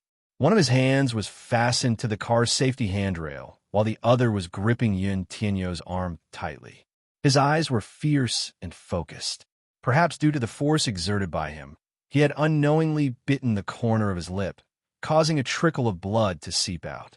Yun Tianyu reached out his hand again, wanting to hook onto the car door, but the distance was not enough, so he gave up once more. Time ticked by second. Xiao Yiqin's strength was rapidly depleting. He forced his eyes open. Even though sweat had seeped into his eyes, he did not dare to blink. Xiao Yiqin looked at Yun Tianyu and slowly said, "Yu, I don't think I can hold on for much longer." He knew how much strength he had left. 10 minutes was already the limit of the limit. Not to mention a child, even an adult man would find it difficult to hold on for so long. It was already a miracle. He knew very well that if this continued, he would lose feeling in his arm due to numbness. It might even be dislocated or worse, fractured. Yun Tianyu's emotions had calmed down, so much so that it was strange. He knew that it was not easy to hold on for so long.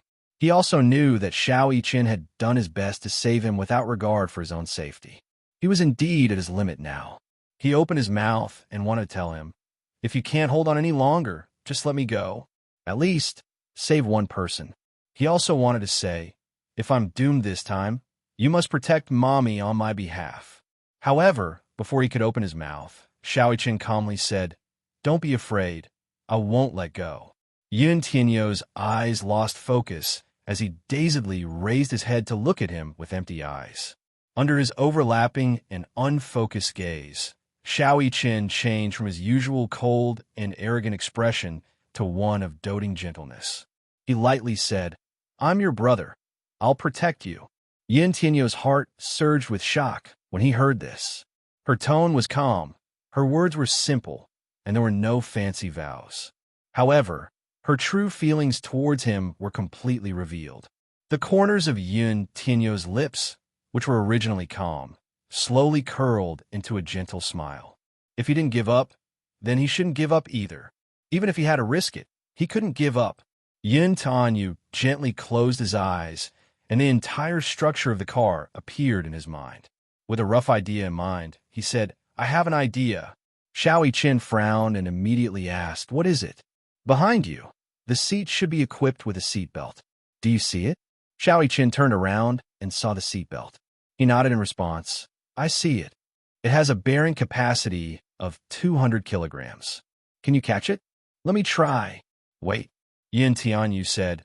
"If a person exerts force with both hands at the same time, it's easy to dislocate both arms." Xiao Yiqin was stunned. "Then what should we do?" "Now, I'll grab your arm with both hands. You can use less strength with this arm. Then, carefully grab the seatbelt and use the seatbelt to pull me up. With that, he paused for a moment before continuing. Needless to say, your arm will be dislocated if you do that. Chapter 449. Xiao Chen ignored his last sentence. He tried his best to hold on to the safety lever and leaned his body forward slightly to ensure that Yun Tianyu could grab hold of his arm with both hands. Their actions caused the security personnel below to exclaim in alarm. They were all professionally trained security personnel and were well aware of the limits of the human body. They knew that such an action was extremely dangerous for Xiao Chen. Yin Shishir watched on with trepidation. Her heart was beating faster and faster. She was constantly in agony. Yun Tianyu quickly grabbed hold of Xiao Chen's arm. Although his grip was not as strong as Xiao Chen's, in this extremely dangerous situation, a person's instinctive will to survive came into play. He gritted his teeth, grabbed hold of Xiao Chen's arm, and said, "I've got a firm grip. Are you sure?" Xiao Chen was clearly worried that his grip was not strong enough. If he let go, you would fall. "Yes. Go grab that safety belt." "Okay. Be careful. You must tell me if you can't hold on." With that, Xiao Chen reached for the safety belt. He failed to grab hold of it after several attempts. However, he was not discouraged. He was racing against time, knowing that every second was a great test for Yun Tianyu. Finally, after much effort, he managed to grab hold of the safety belt.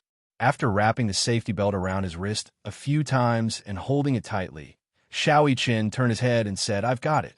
Now I'll pull you up. You must hold on to my arm." "Okay." Yun Tianyu was silent for half a second before he vowed, "I know you can do it. I believe in you." "Okay." Xiao Chen smiled and began to pull him up with all his might. Gritting his teeth, he exerted the last bit of strength in his body and, with a low growl, dragged the boy into the car in an instant. As he pulled Yun Tianyu up, his elbow was dislocated with a crack. Yun Tianyu's left wrist was also dislocated because he exerted too much force. The two little lads rolled into the car. Yun Tianyu quickly grabbed hold of the other safety belt and put on his shoulder to stabilize his center of gravity. Below them, a series of cheers could be heard. Yin Shishir was stunned for a long time. Her eyes widened in disbelief. The two little guys actually saved themselves. Oh God, this is a miracle.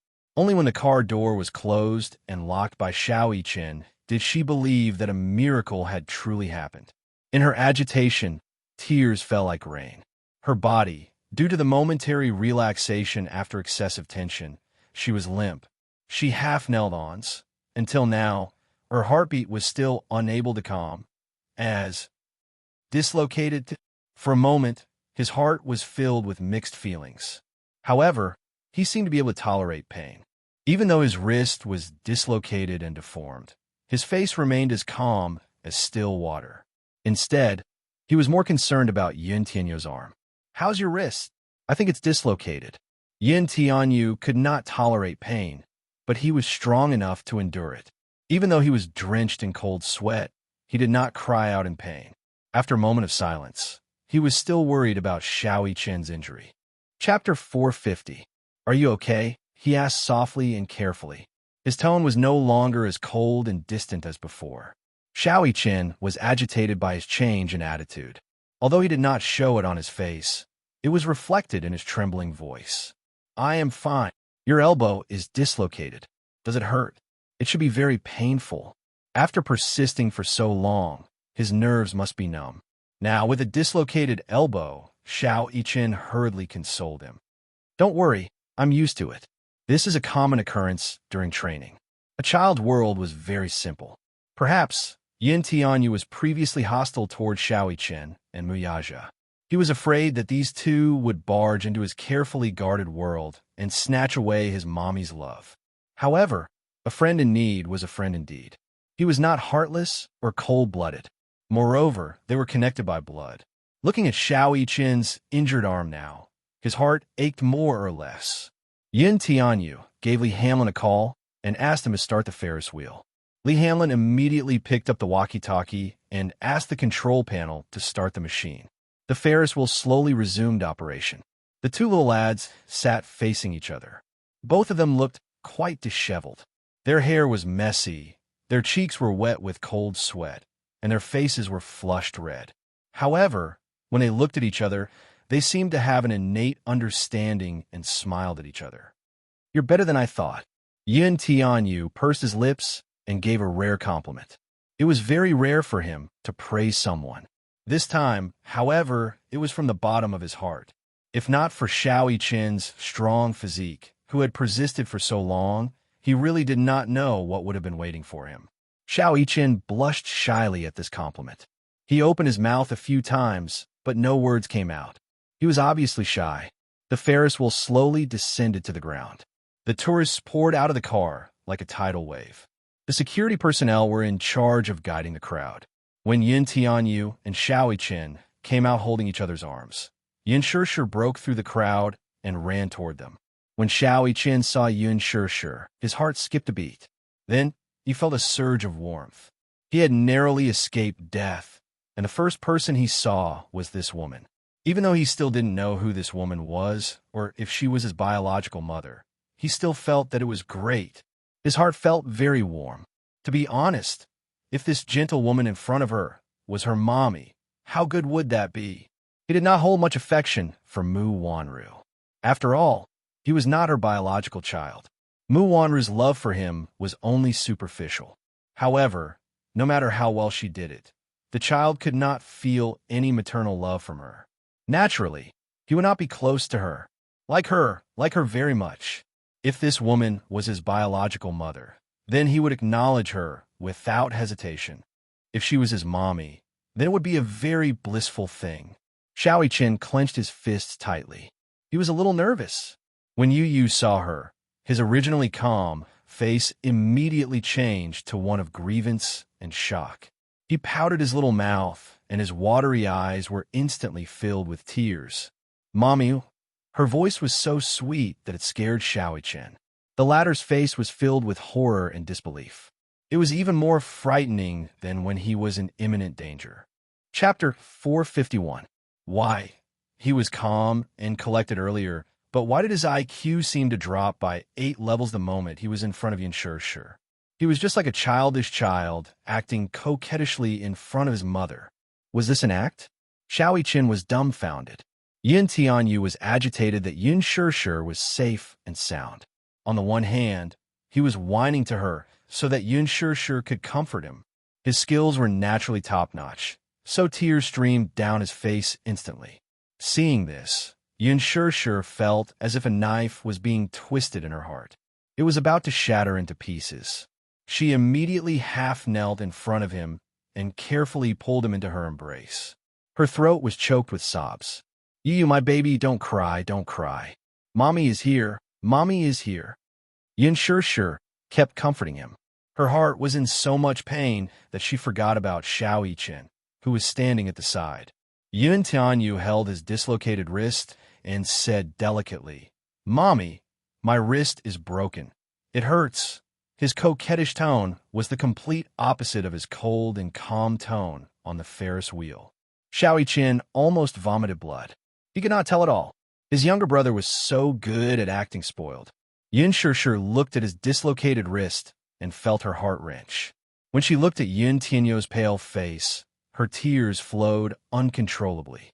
Her heart was in so much pain that she wished that she could bear all the pain that Yin Tianyu was suffering. "You, you're injured.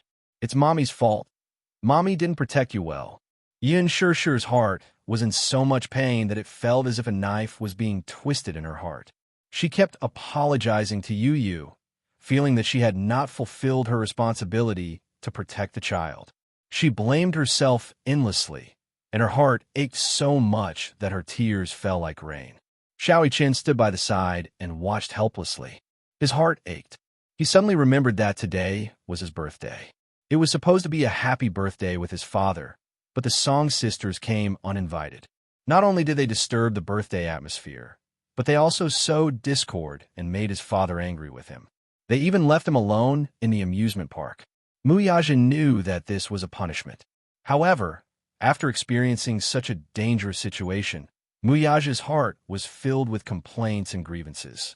Suddenly, he was envious of Yun Tianyu. It was great to have a mother who doted on him so much. It wasn't just a little, but a lot of envy that seeped deep into his bones. He was so envious that he was a little jealous. He felt that Yun Shishir's body was like a warm sun. When he got closer, he felt warm. Xiao Yiqin pursed his lips and greedily took a careful step toward Yun Shishir's direction. He got closer and closer. It was as if he would be satisfied just by standing a little closer to her. Yun Tianyu caught his little action from the corner of his eye. He lifted his head from Yun Shishir's embrace and looked at him. Following his gaze, Yun Shishir looked up as well. Yun Tianyu subtly shrunk his body and gave Yun Shishir half the space in her embrace. He hugged her shoulders and whispered into her ear, "Mommy, Big Brother saved me." His name is Muichen. Big Brother. Although he did not call him Big Brother in front of Xiao Yiqin, it was enough to prove that he acknowledged Xiao Yiqin from the bottom of his heart. This meant that he acknowledged this Big Brother. Chapter 452. It was just that he had always been shy about expressing it. However, it was precisely because he approved of it that he gave up half of the space in Yun Shishir's arms. In the past, he had never liked any child sharing Yun Shishir's love with him. But now he had thought it through. He shouldn't have been so selfish. This way of thinking was a little too childish. Mommy probably liked Xiao Yiqin too, right? If he stood in the way, Mommy would definitely be sad. He would never do anything that would make Mommy sad. Yun Shishir looked at Xiao Yiqin. At this moment, he was standing helplessly in front of her, holding his dislocated arm. He looked a little uneasy and uneasy. Her gaze fell on his deformed elbow joint, and her heart ached even more. She didn't know why he was in this amusement park, and she didn't know why he suddenly appeared to save them. Yes, she was saved by this child. He was only 6 years old, but he saved her and Yu in the nick of time. She was very grateful and touched by him, but more than that, she was flustered after surviving a disaster. However, she didn't dare to speak. If she was too proactive, she was afraid that she would scare the child or cause him to reject her. Thus, she asked carefully, "Xiao Yiqin, are you okay?" Hearing her call his name, Xiao Yiqin widened his eyes in shock. His eyelashes trembled slightly, and his lips couldn't help but tremble. He hadn't shed a single tear during that dangerous moment, but now his eyes were slightly moist. Her voice was so gentle, like a warm little spring that flowed into his heart. His body, which had turned cold from fear, suddenly warmed up. He didn't know how to respond to her and appeared a little clumsy. He wanted to tell her that he was fine and that he didn't want her to worry.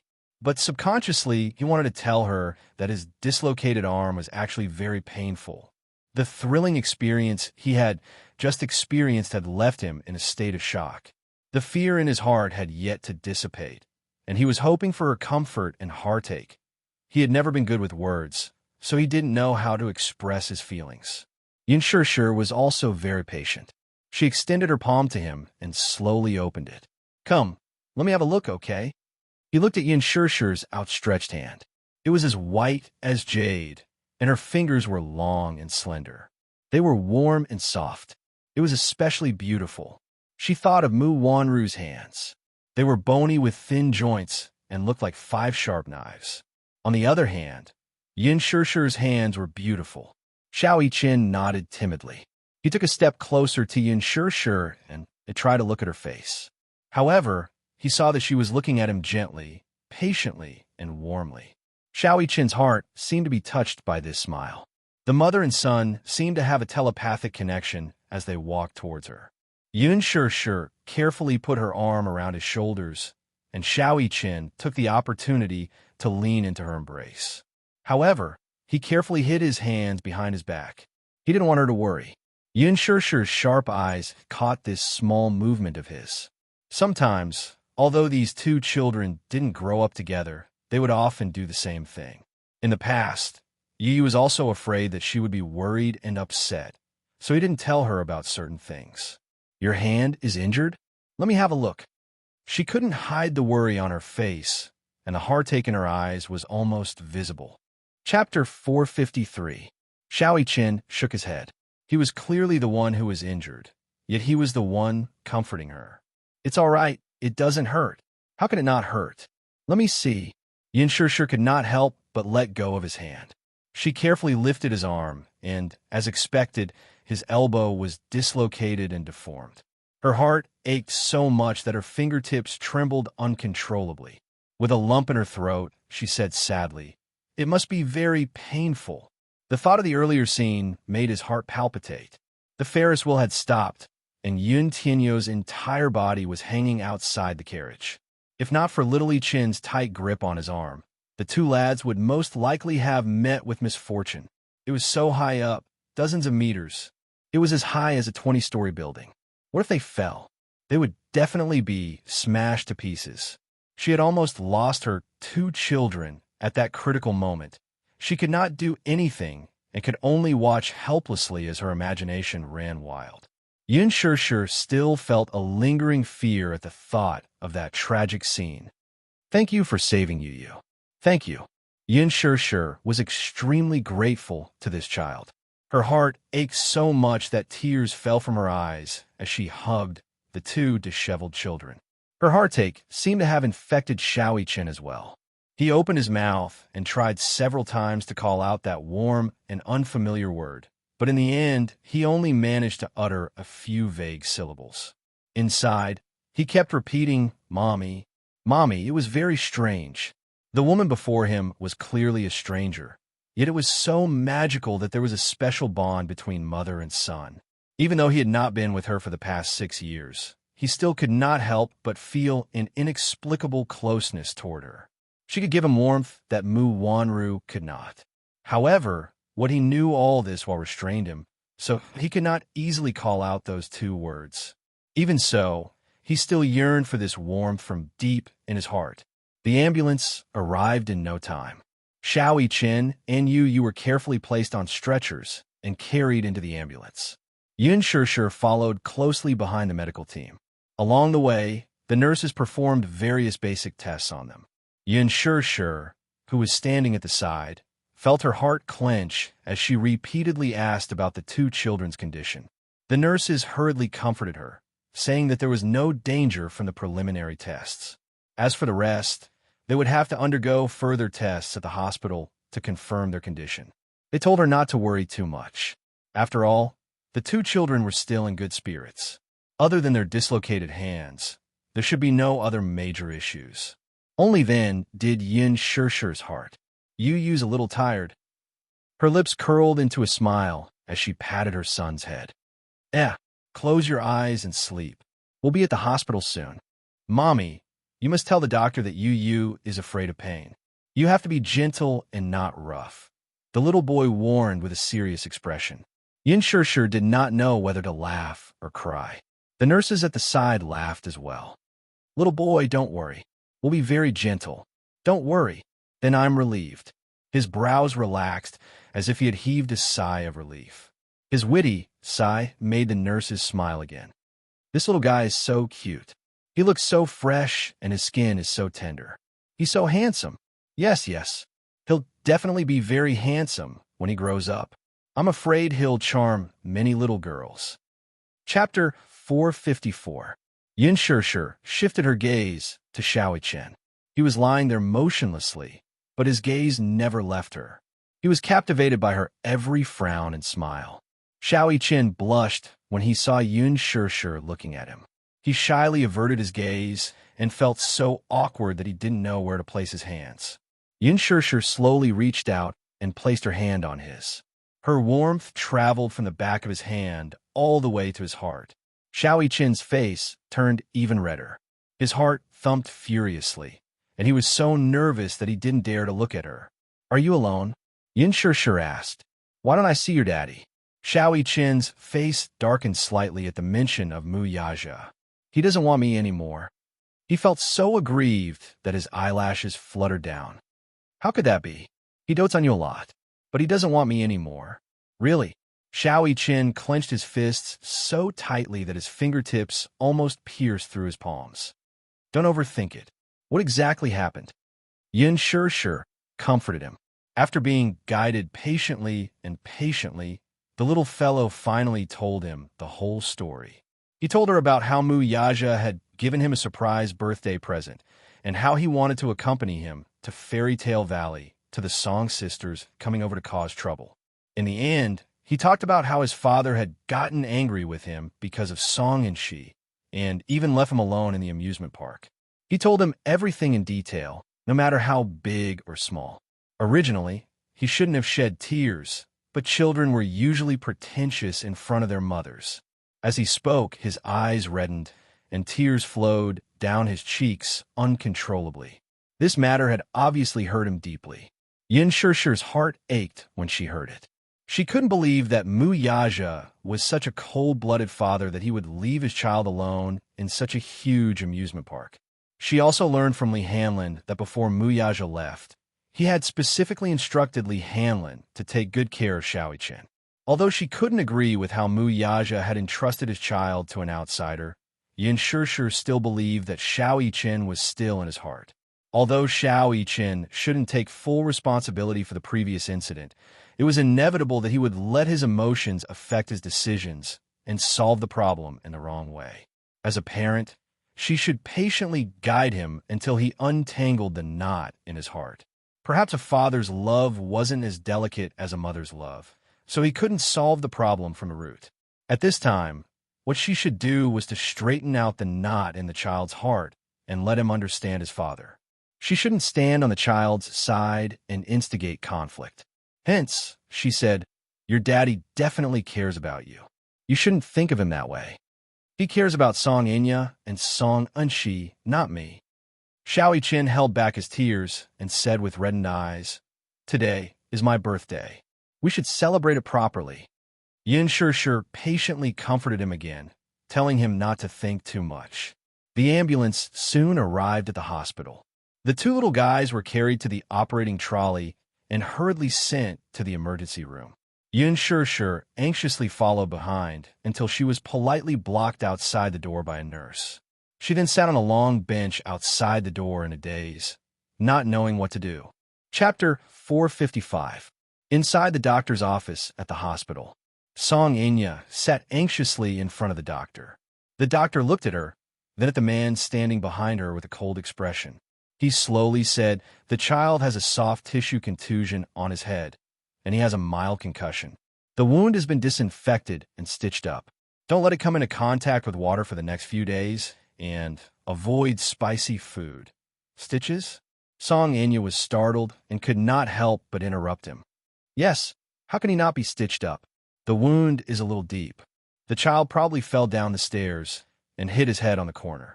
The doctor adjusted his glasses and spoke in a more respectful tone. If it were any other patient, he would have long lost his patience after being interrupted repeatedly. However, he knew this woman's identity, so he treated her with utmost politeness and caution regardless of whether he offended her. Song Enya was stunned. Is the wound that deep? Concussion.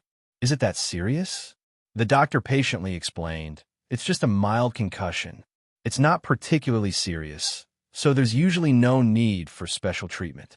He'll slowly recover with proper rest. Will there be any impact on the brain?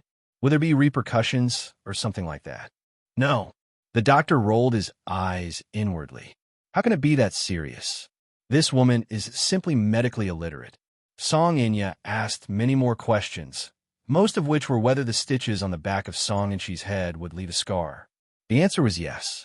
It was inevitable that there would be a scar, and it would be difficult for hair to grow in that area in the future. Fortunately, the wound was not too big. It was only 3 stitches, and the area was about the size of a thumb. Girls had a lot of hair, so they just needed to cover it up. Muyaja's thoughts, however, were not on Song Enshi at all. In fact, he knew Xiao Chen's character very well.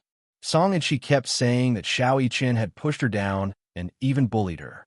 However, the truth was that he was not present at the scene, so he could only know a thing or two about the situation from the child. The only thing he was certain of was that Xiao Chen would not do such a bad thing. Compared to children his age, his personality was considered more mature. Therefore, he rarely played with children his age and always felt that they were childish.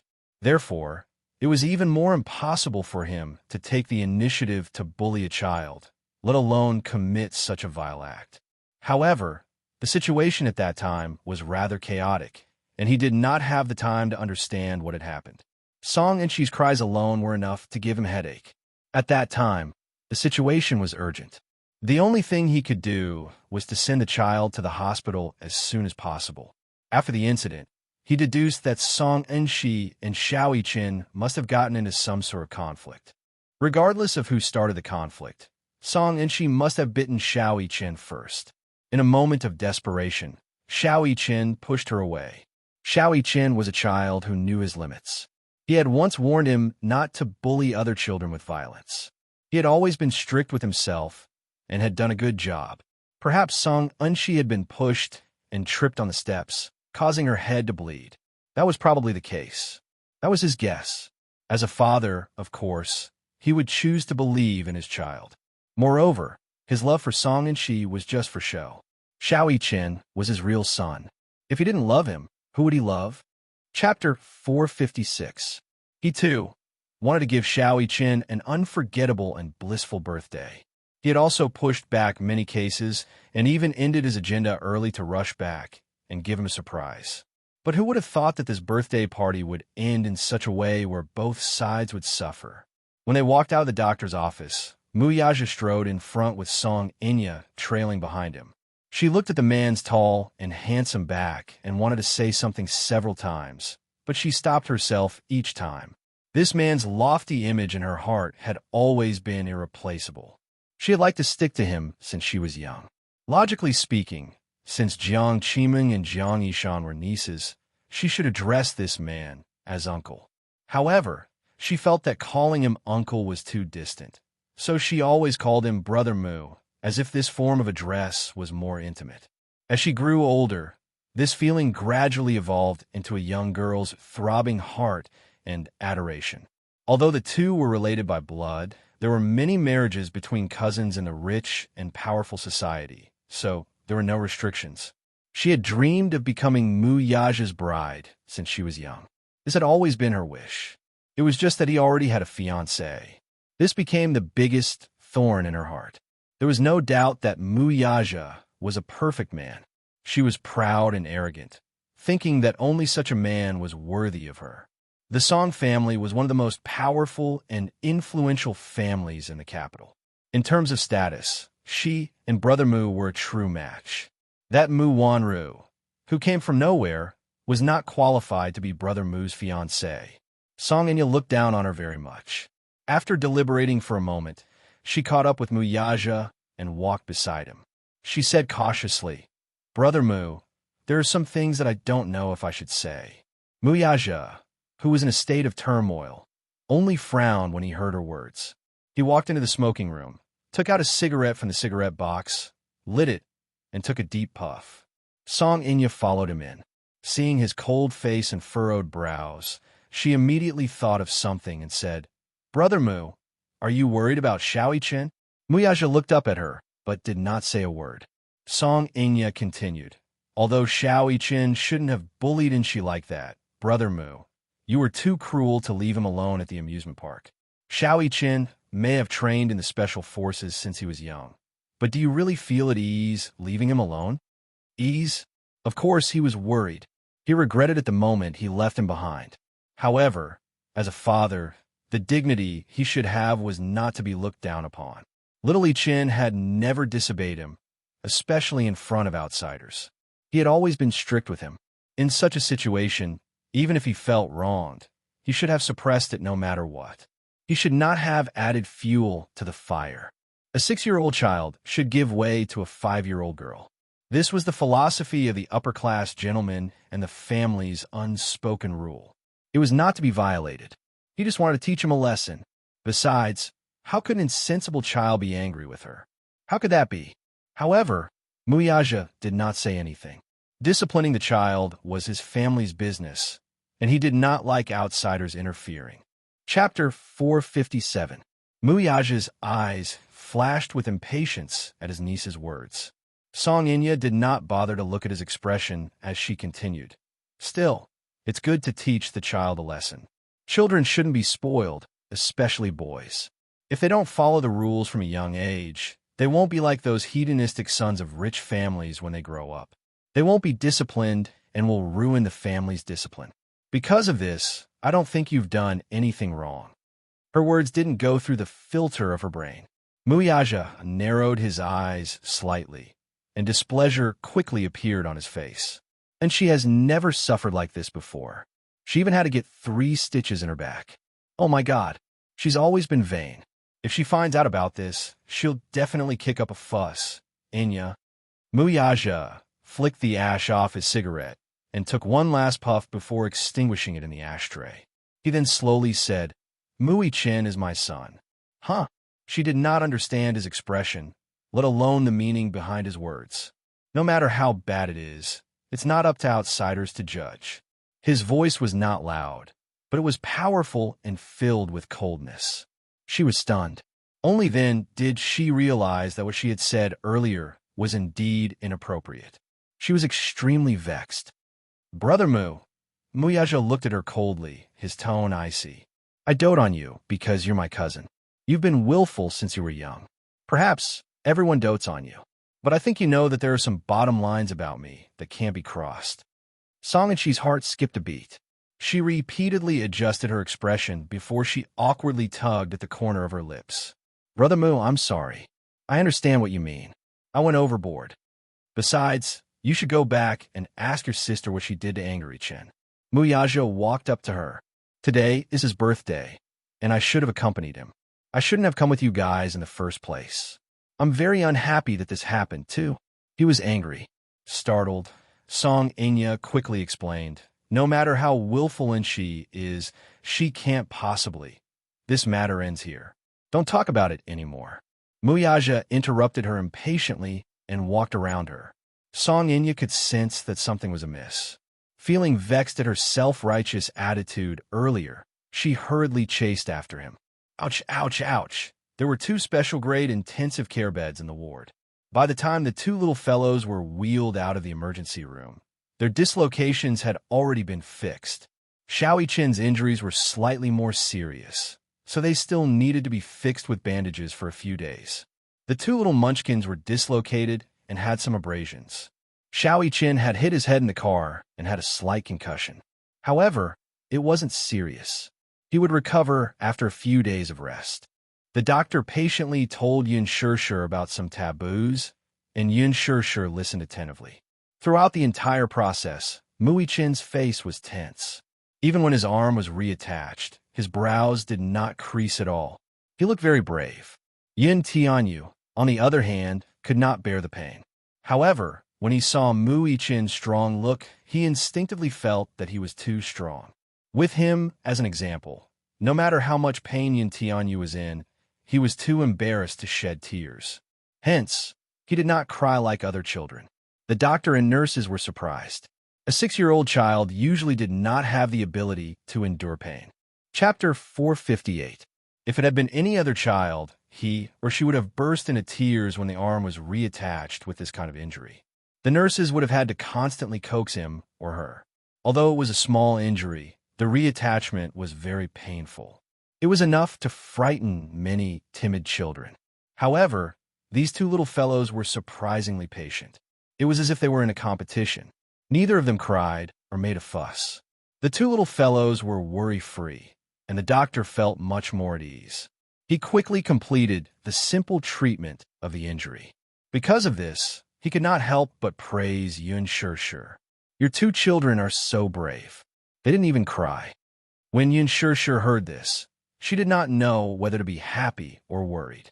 She always felt that when an outsider praised her 2 6-year-old children for being sensible, obedient, and mature, as a mother, other than feeling gratified, she also felt a little upset.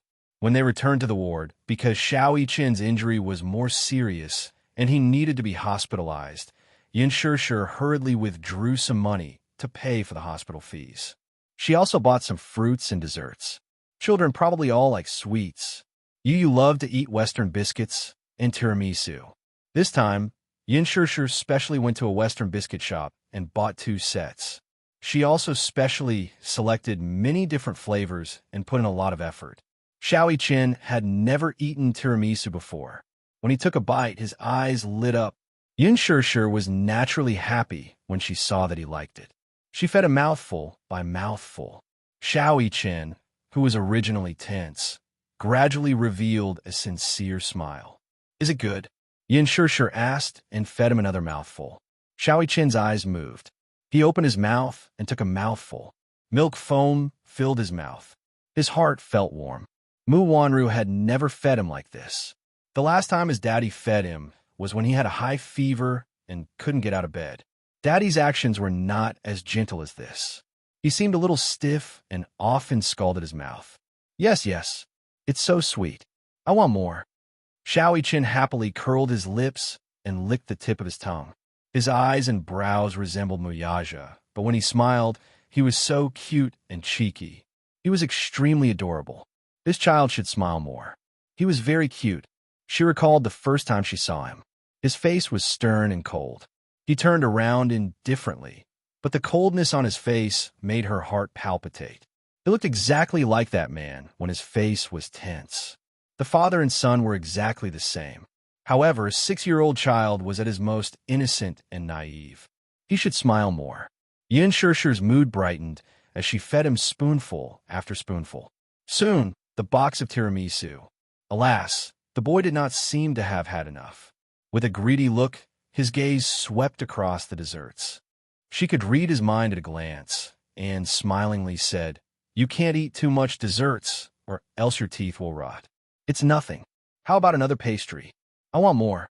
Xiao Chen's eyes revealed his desire. His coquettish skills were not as good as Yun Tianyo's, so this level of desire was equivalent to him acting coquettishly to her. Yin Shishir could not win against him.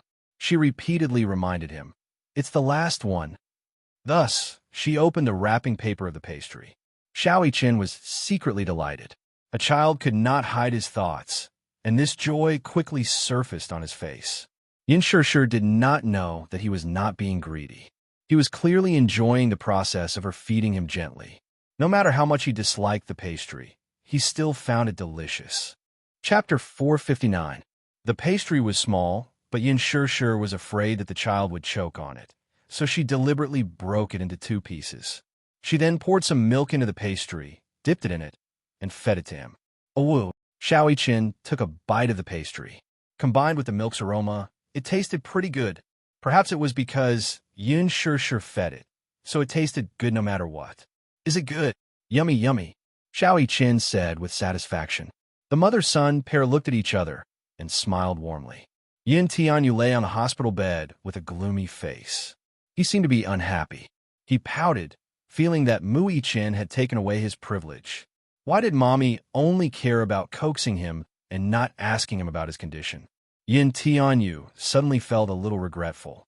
He was indeed a little selfish. He was still a little reluctant to cede Yin Shishir's love to Mu Chen. Initially, he had enjoyed all of her love and affection, but now he had no choice but to accept it. Now, however, he had to give away half of it, or even more. His heart ached a little. Hence, he covered the area where the bandage was wrapped and let out a few pitiful moans. Yin Shishir heard his moans and felt as if a knife was being twisted in her heart. She seemed to realize that she had neglected the little guy, so she immediately turned to Yin Tianyu and asked anxiously, "Yu, what's wrong? Does your wound hurt?" Yin Tianyu shook his head and pretended to be strong. "It doesn't hurt. It must hurt. Mommy heard it." Yin Shishir rubbed his little cheeks. "Yu has suffered. Mommy, give me a kiss." Yin Shishir leaned over and planted a kiss on his forehead. Yin Tianyu was elated, but he proudly said, "Is one kiss enough?" No. Okay. Mommy will give you 2 more kisses." Yin Shishir coaxed him. She then cupped his pink cheeks and gave him 2 more kisses. Yu then pursed his lips in satisfaction. The tears at the corners of his eyes had yet to dry, so he said coquettishly, "Yu's mouth is dry. I want to eat an orange." "All right, Mommy will peel it for you." Yin Shishir dotingly scratched his nose bridge, then took out an orange and quickly peeled it. After peeling, She immediately separated the peeled tangerine into bags and fed it to him, piece by piece. With teary eyes, Yin Tianyu opened his mouth and took a bite of the orange. The sweet and sour juice immediately filled his mouth. Only then did his expression soften a little. Lying on the other bed, little Li Qin stared at her with wide eyes. Inwardly, she was a little envious of the meticulous care Yin Tianyu received. Licking her dry lips in envy, she imitated Yin Tianyu and meekly called out, "It hurts." Ugh! Yin Tianyu's expression froze for a moment. Was this lad imitating him? Yin Shishir was startled. She immediately turned around and caressed Xiao Yiqin's cheek with her warm palm. She asked with concern, "Where does it hurt?" "It hurts here." Xiao Yiqin desperately squeezed out 2 pitiful tears and pointed to the dislocated shoulder. "It hurts so much. Is it serious?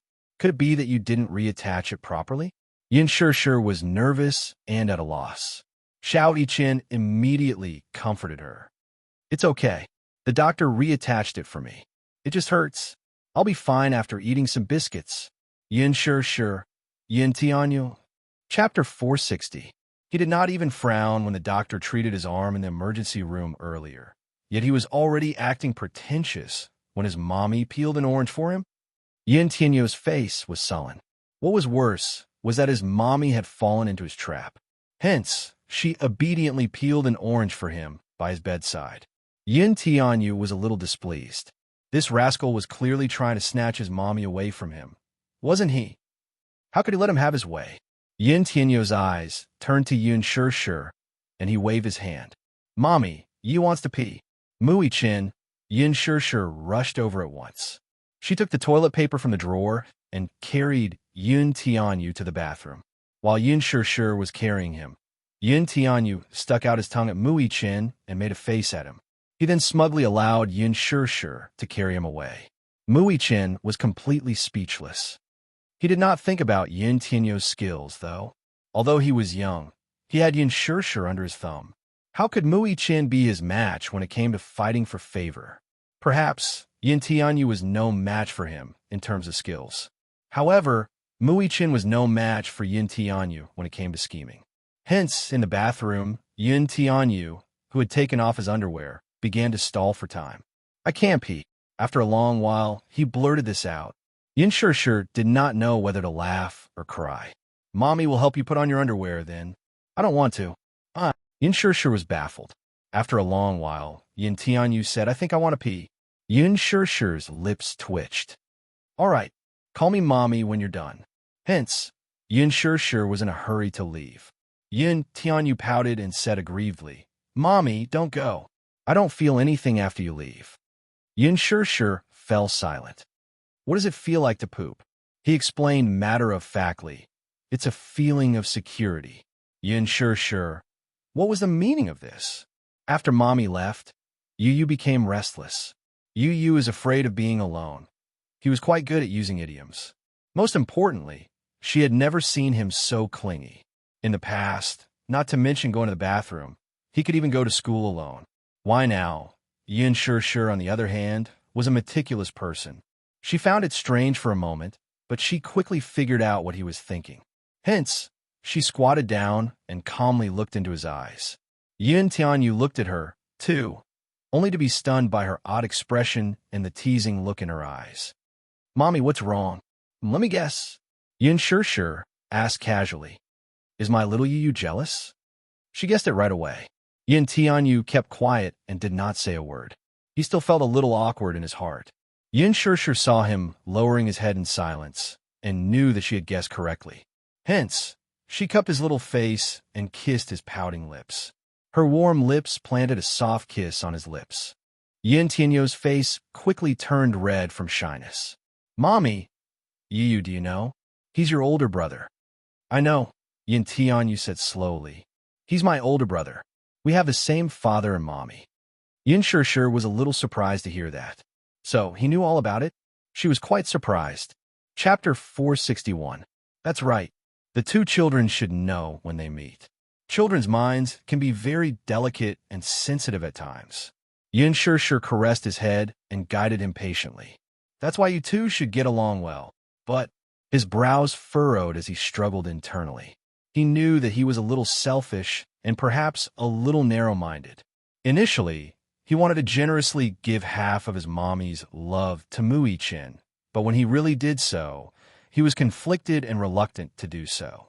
This was especially so when he saw how gentle Yin Shirshir was to Mui-chin.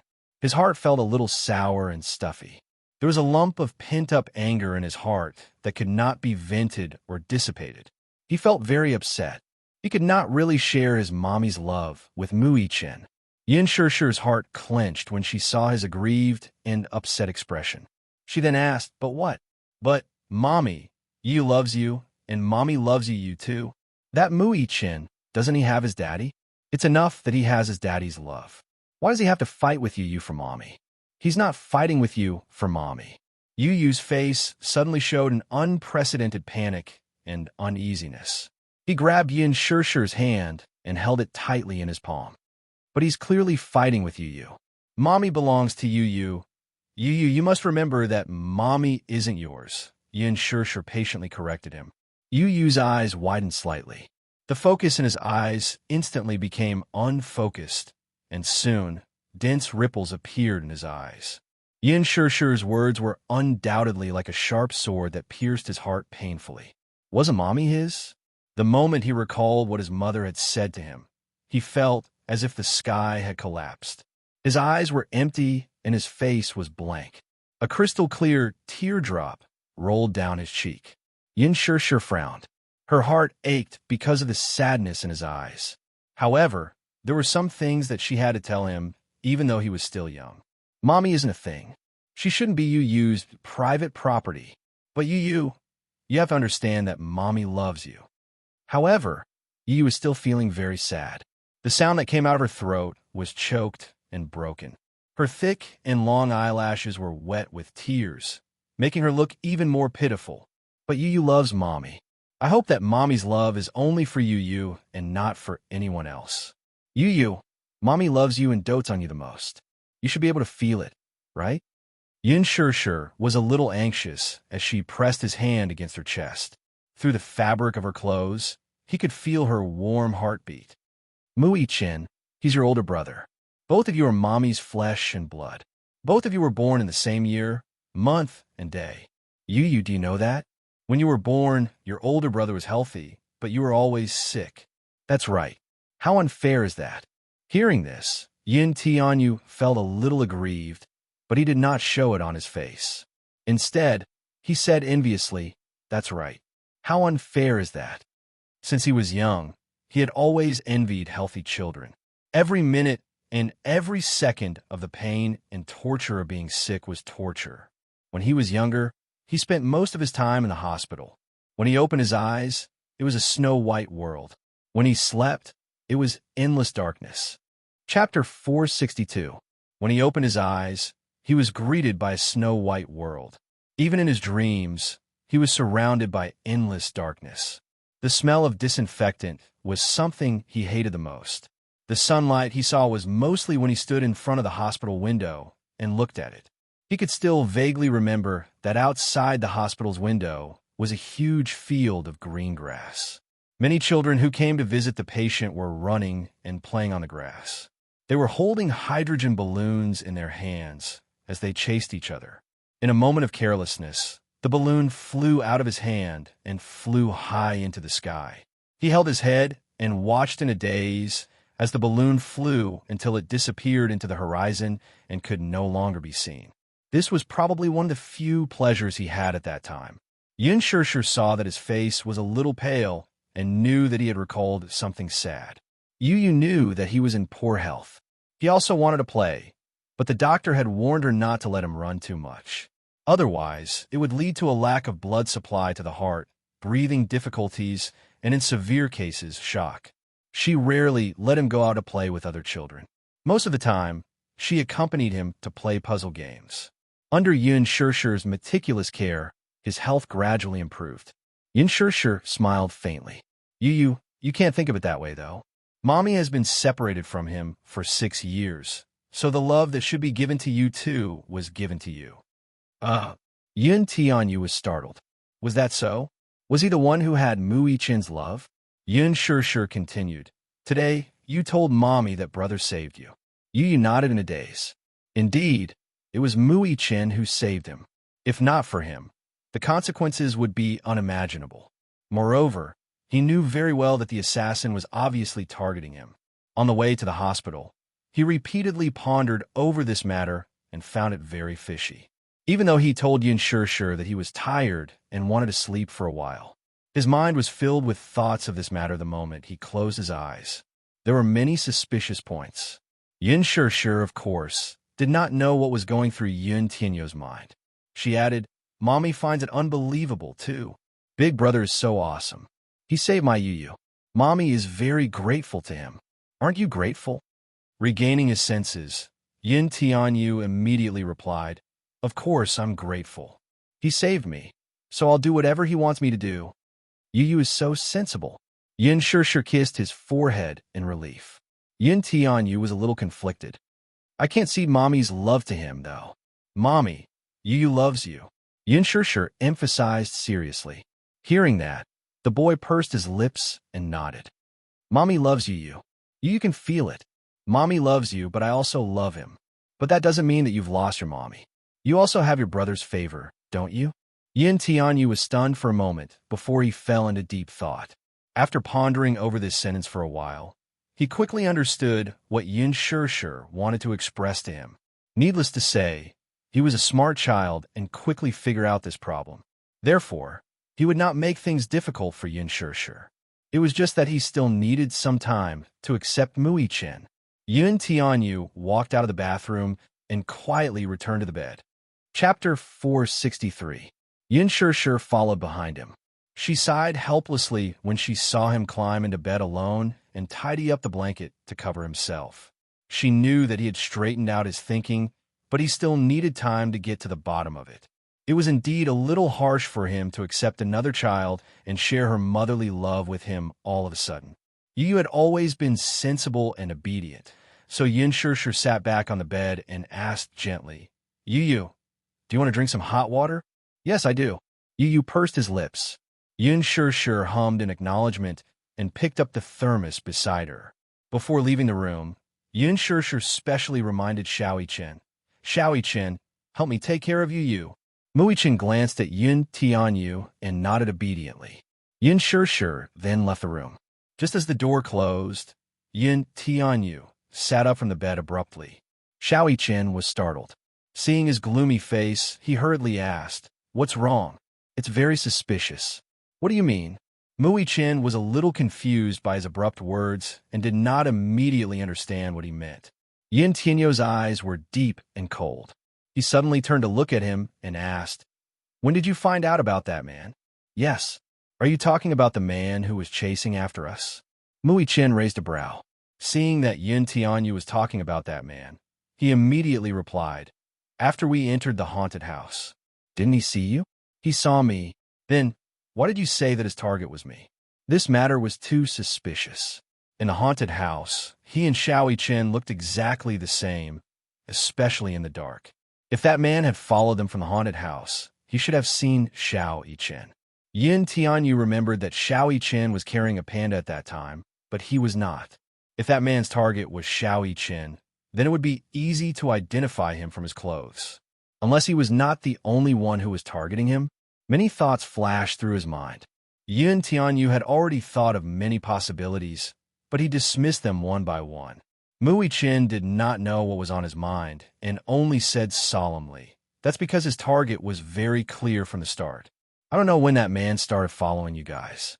At least, before we entered the haunted house, he was already following us.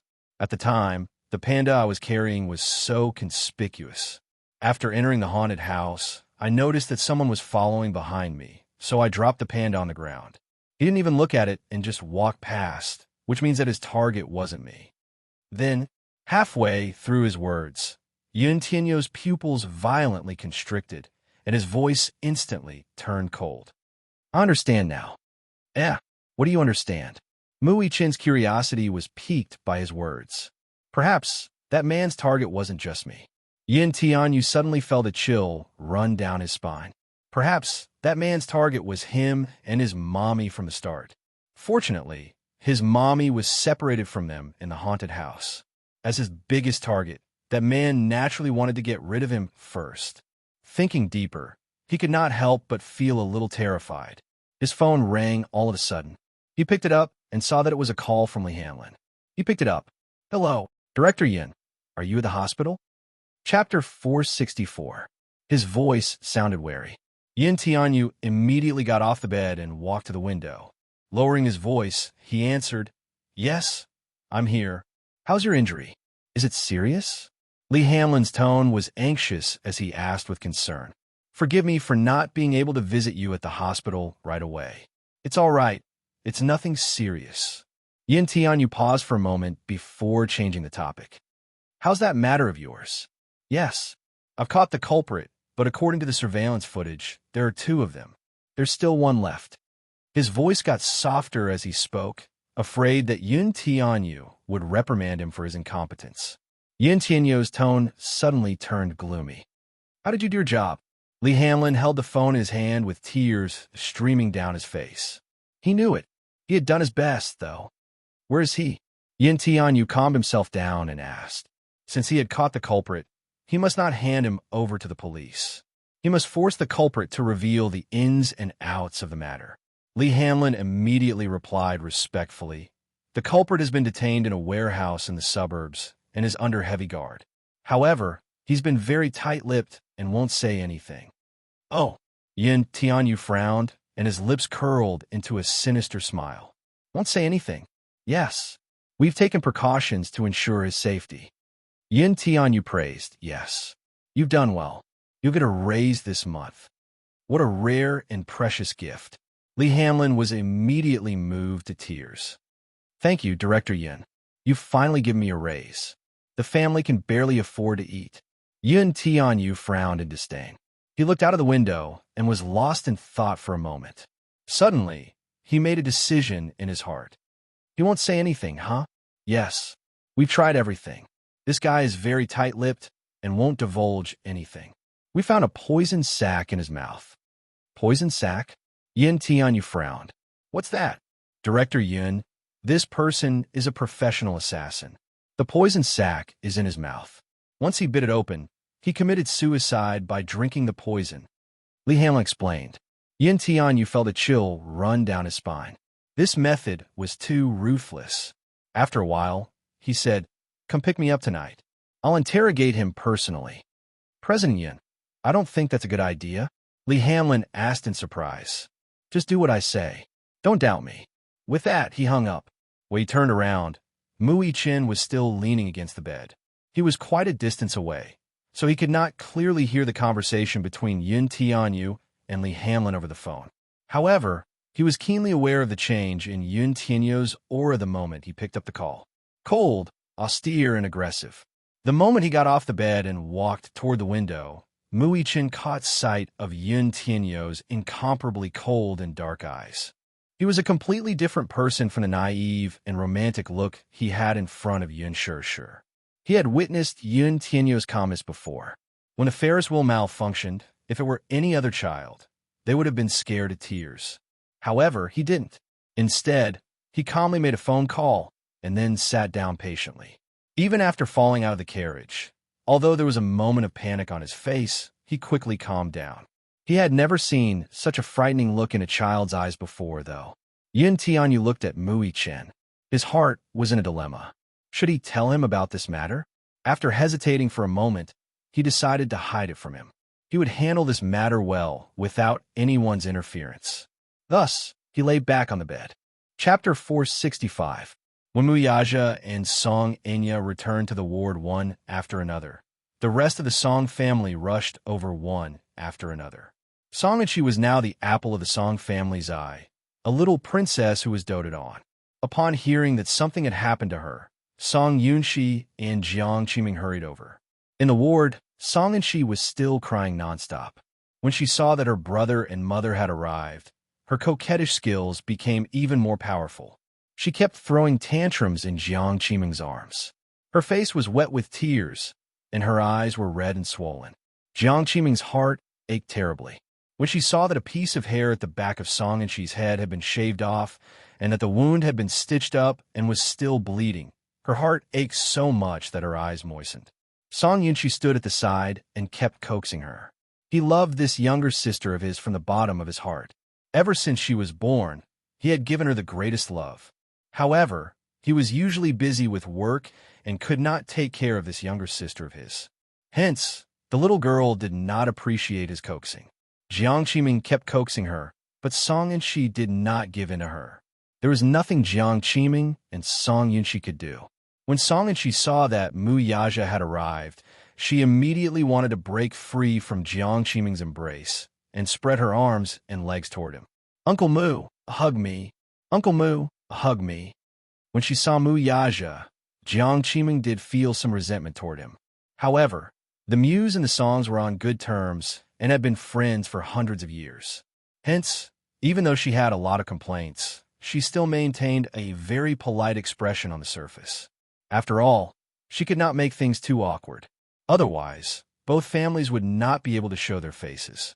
They had to give each other face.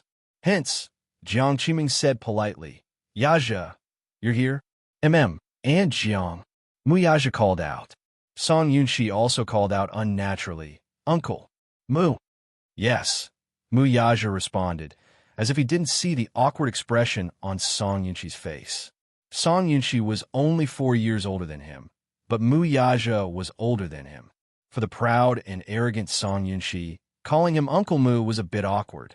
While Jiang Qiming wasn't paying attention, Song Yunxi jumped off her body and snuggled into Mu Yaja's arms. Mu Yaja had no choice but to carry her in his arms. His feelings towards Song Yunxi were rather complicated right now. She was more concerned about Xiao Chen. She had been waiting for his call, but he hadn't called yet. Was the little fellow still angry with him? Song Yunxi squirmed restlessly in his arms. It was obvious that she had been wronged and wanted his comfort. But right now, he didn't have the mood to deal with this little fellow's coquetry. Song Yunxi stared at his side profile dejectedly, her face full of grievance. Jiang Qiming looked a little embarrassed and smiled. "Aya, look at this child. She's injured, yet she's still so restless.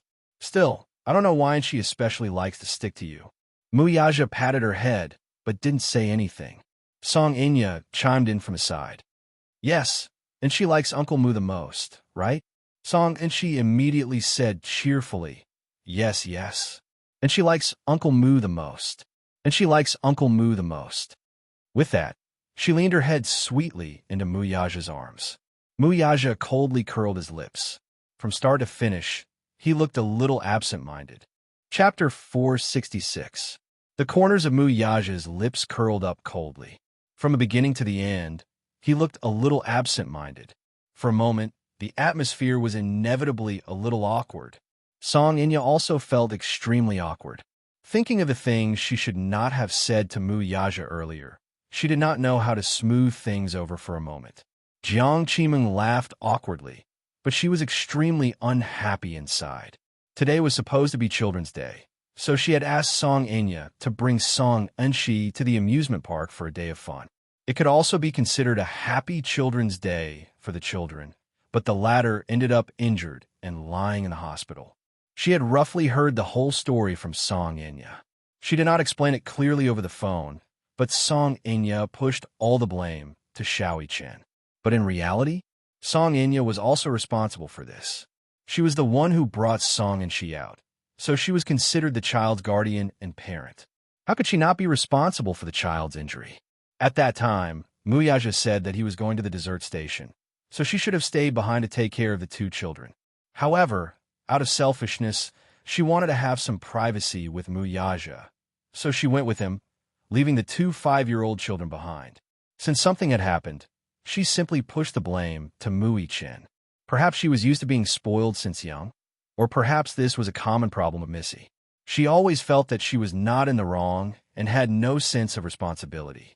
However, she did not think that if she had stayed behind to take care of the children, would such an incident have happened?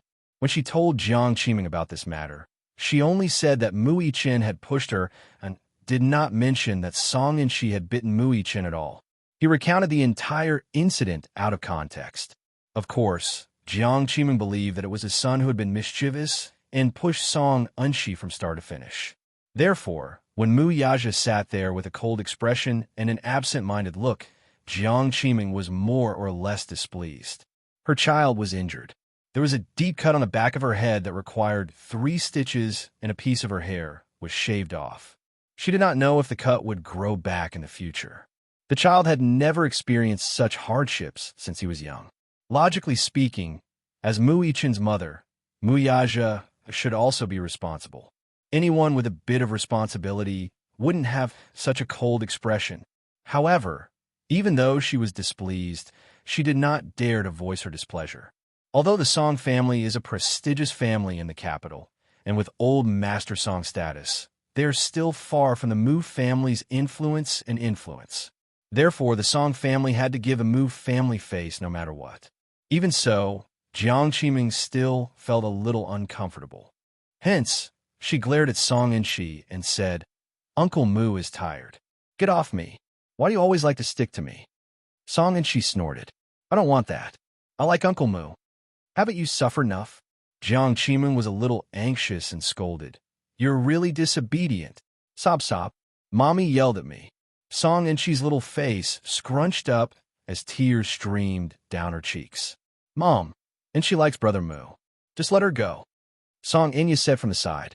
Mu Yaja suddenly put Song Enshi down and stood up. He was still worried about Mu Yichen. It was getting late, and Fairy Tale Valley would be closed soon. Chapter 467. Even if it was a punishment, it should end here. Even if Mu Yichen did not call to sincerely apologize, he had already lost his patience. Seeing that he was about to leave, Song Enya immediately went up to him and asked, "Brother Mu, where are you going?" "I'm going to pick up the children," Mu Yaja curtly replied. Jiang Qiming picked up Song Enshi and suddenly said, "Yaja, there's something that I must remind you of. Boys can't be spoiled. This sense of responsibility must be nurtured from a young age. Take my Yunshi, for example. He was also mischievous when he was young and caused trouble everywhere. However, I've told him since he was young that a man must be responsible. If he made a mistake, he should bear the consequences himself. Naturally, the Songs won't pursue this matter. However, I still hope that Mu Yichen can come and apologize to my Enshi." Mu Yaja's back view paused. In an instant, he exuded a sharp aura. He slowly turned around, but the expression on his face was even colder. "How to discipline my son is my family's matter. It's not up to the Songs to interfere." Jiang Qiming's expression turned ugly. Song Yunshi could not bear to listen to this, and said unhappily, "Uncle Mu, what do you mean by this? The Songs have already given us enough face after this incident. Now, they just want Mu Yichen to apologize, sure." Mu Yaja coldly interrupted her. Song Yunshi was stunned. Jiang Qiming's face immediately revealed a gratified smile. Then, can Enshi also ask Xiao Yichen to apologize to him for biting Xiao Yichen? Jiang Qiming's smile instantly froze at the corner of her mouth. "What do you mean?" "What do I mean? You should ask your daughter," Mu Yaja said and left the ward. Everyone was left looking at each other. Song Enya walked up to Song Enshi and asked coldly, "What exactly happened today?" Song Enshi raised her head and looked at her with teary eyes. She was probably most afraid of Song Enya at home. She knew that she had made a mistake, and more importantly, she had made Uncle Mu unhappy. While feeling wronged, he also felt a little regretful. Furious, the Missy hollered, "Say something! What the hell is going on? Why did Mu Yichen push you?" Song Enshi burst into tears after being yelled at by her. Song Yunshi's heart ached. She immediately stepped forward and said, "The child is still young. Don't be so fierce to her. Brother, you're always spoiling her. Look at her. How willful has she become?" She glared at him and lowered her head to threaten him. "Uncle Mu won't like you if you don't behave yourself. Woo-woo. It's all Mu Yichen's fault. He didn't let me look at his watch. And he even snatched Uncle Mu away from me. Sob sob. He even said that I was ugly, so I was so angry that I bit him just once sob sob." She sobbed and wept as she recounted the whole story. It turned out that Mui-chin really did not use much force when he pushed her. She had deliberately pretended to be pushed so that she could complain to Uncle Mu when the time came. She did not expect that she would fall on the stairs and hit the back of her head, resulting in this disaster. This time, Jiang Qiming's face turned white with anger. She picked up her daughter's little hand and slapped it hard. "Why didn't you tell Mommy earlier? I was afraid that Mommy would scold me." Woo woo woo. Her phone suddenly rang. Chapter 468. Song Inya looked in the direction of the voice and saw that Mu Yaja's phone had slipped out of his pocket while he was sitting on the sofa. She picked it up. Initially, she did not want to pick it up, but when she saw the picture of a woman sleeping on the screen, she realized that the caller ID was a picture of a woman. In the picture, the woman's face was elegant and refined. Even though she was sleeping without makeup, she was still beautiful beyond compare. Her messy hair was scattered on the pillow. Against her snow-white skin, it was messy, but it did not diminish her beauty at all. The caller ID was only one word: sure. This was Mu Yaja's phone. She should not have picked up the call. However, when she looked at the photo on the caller ID, her imagination started to run wild. For some reason, she actually picked up the phone. Yin Sure went to the nurse's station to ask where the hot water room was. The nurse was busy, so she did not answer her seriously. She searched for it for a long time, but she could not find it. She was about to return to the ward when she suddenly remembered that Xiao Yichen needed to be hospitalized. Should she call Muyaja? She was too nervous when she sent the two children to the hospital outside the emergency room. After that, she was busy taking care of the two little guys. She was in a mess. Now that she suddenly remembered that she should contact Muyaja to come to the hospital. Even if there was a misunderstanding between father and son, they should communicate in time, right? Thus, she took out her phone and dialed a number. The phone rang a few times before it was picked up. On the other end, a woman's sharp and somewhat targeted voice asked, "Who are you?" Yin Sure was stunned. The woman on the other end was obviously a little impatient. "Speak. Hello, is Muyaja there?" The woman gritted her teeth and said no. Then, she hung up the phone. Yin Sure was stunned for a moment.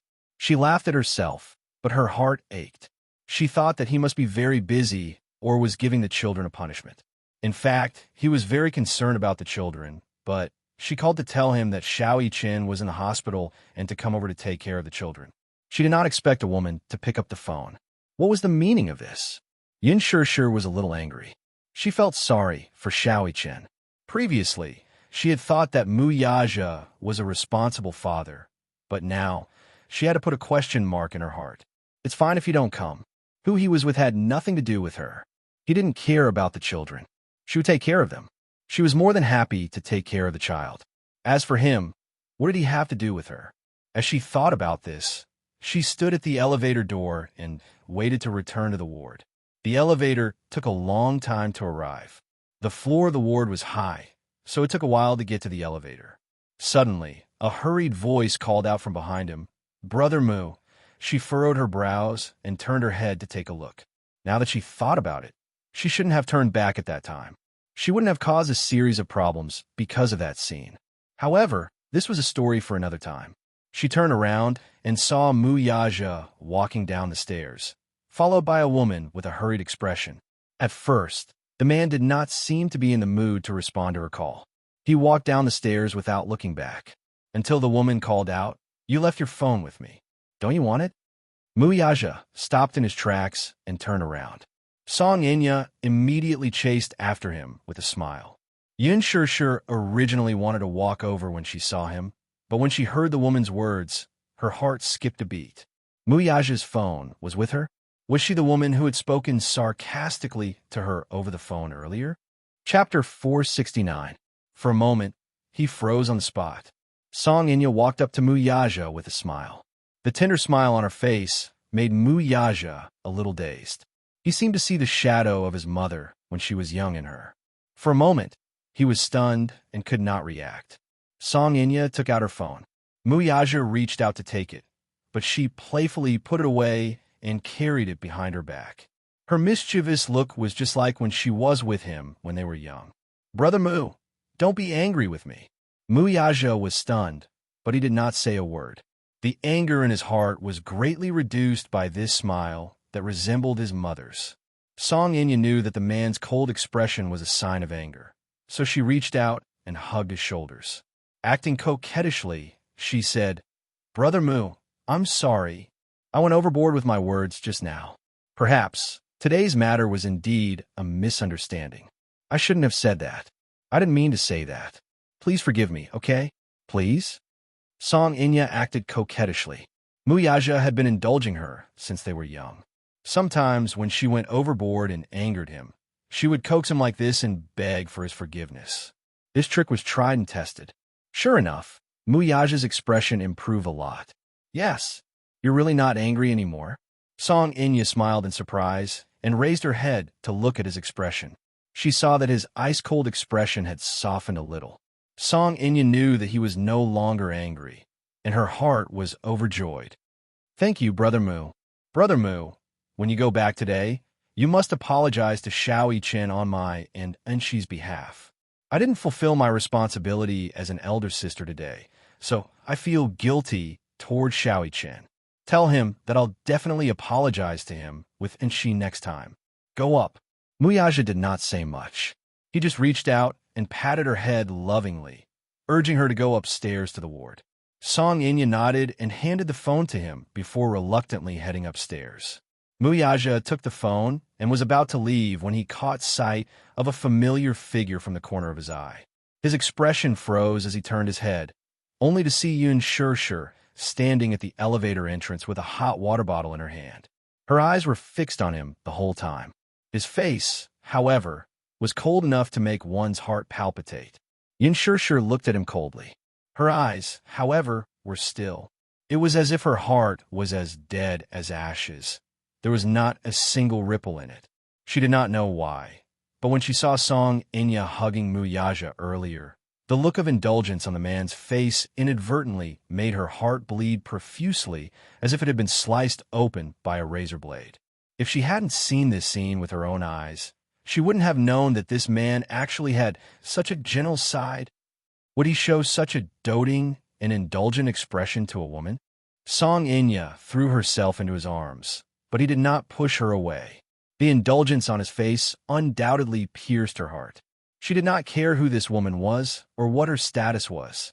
She did not care about their relationship, nor why Muyaja did not appear in Xiao-Chen's ward when he was in the hospital.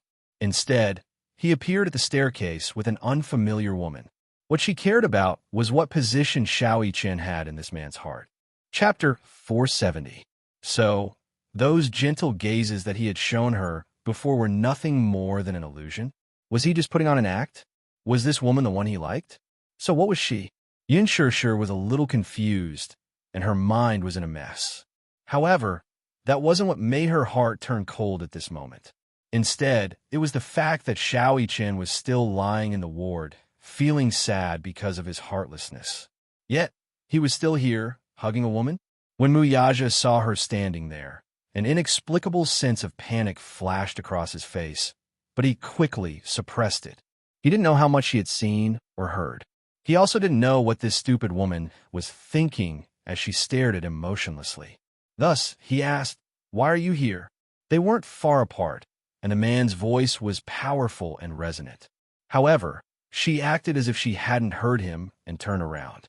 When the elevator doors opened, she stepped into the elevator and pressed the button for a floor, intending to return to the ward. Muyaja saw that she ignored him and didn't respond to his question. She only minded her own business and walked into the elevator. In a fit of anger, he strode over to the elevator. Just as the elevator doors were about to close, he reached out and forcefully blocked the doors from closing. His hand was viciously caught between the doors. Yun Shirshir was shocked, but she saw the elevator doors open again. The man strode in and stood in front of her with a condescending look on his face. "What do you mean?" She was baffled by his question. What do you mean? I don't know what you're talking about. I asked you, why are you here? You ignored me and turned around to enter the elevator. What do you mean by that? Muyaja was enraged by her indifference. When the elevator doors closed, he took a step forward and forced her into a corner. Yun Shirshir wasn't shocked or angry. Her face was calm, as if her heart had died. Instead of answering, she asked, "Am I not supposed to be here? Or am I interrupting you flirting with another woman? If that's the case, then I'm really sorry."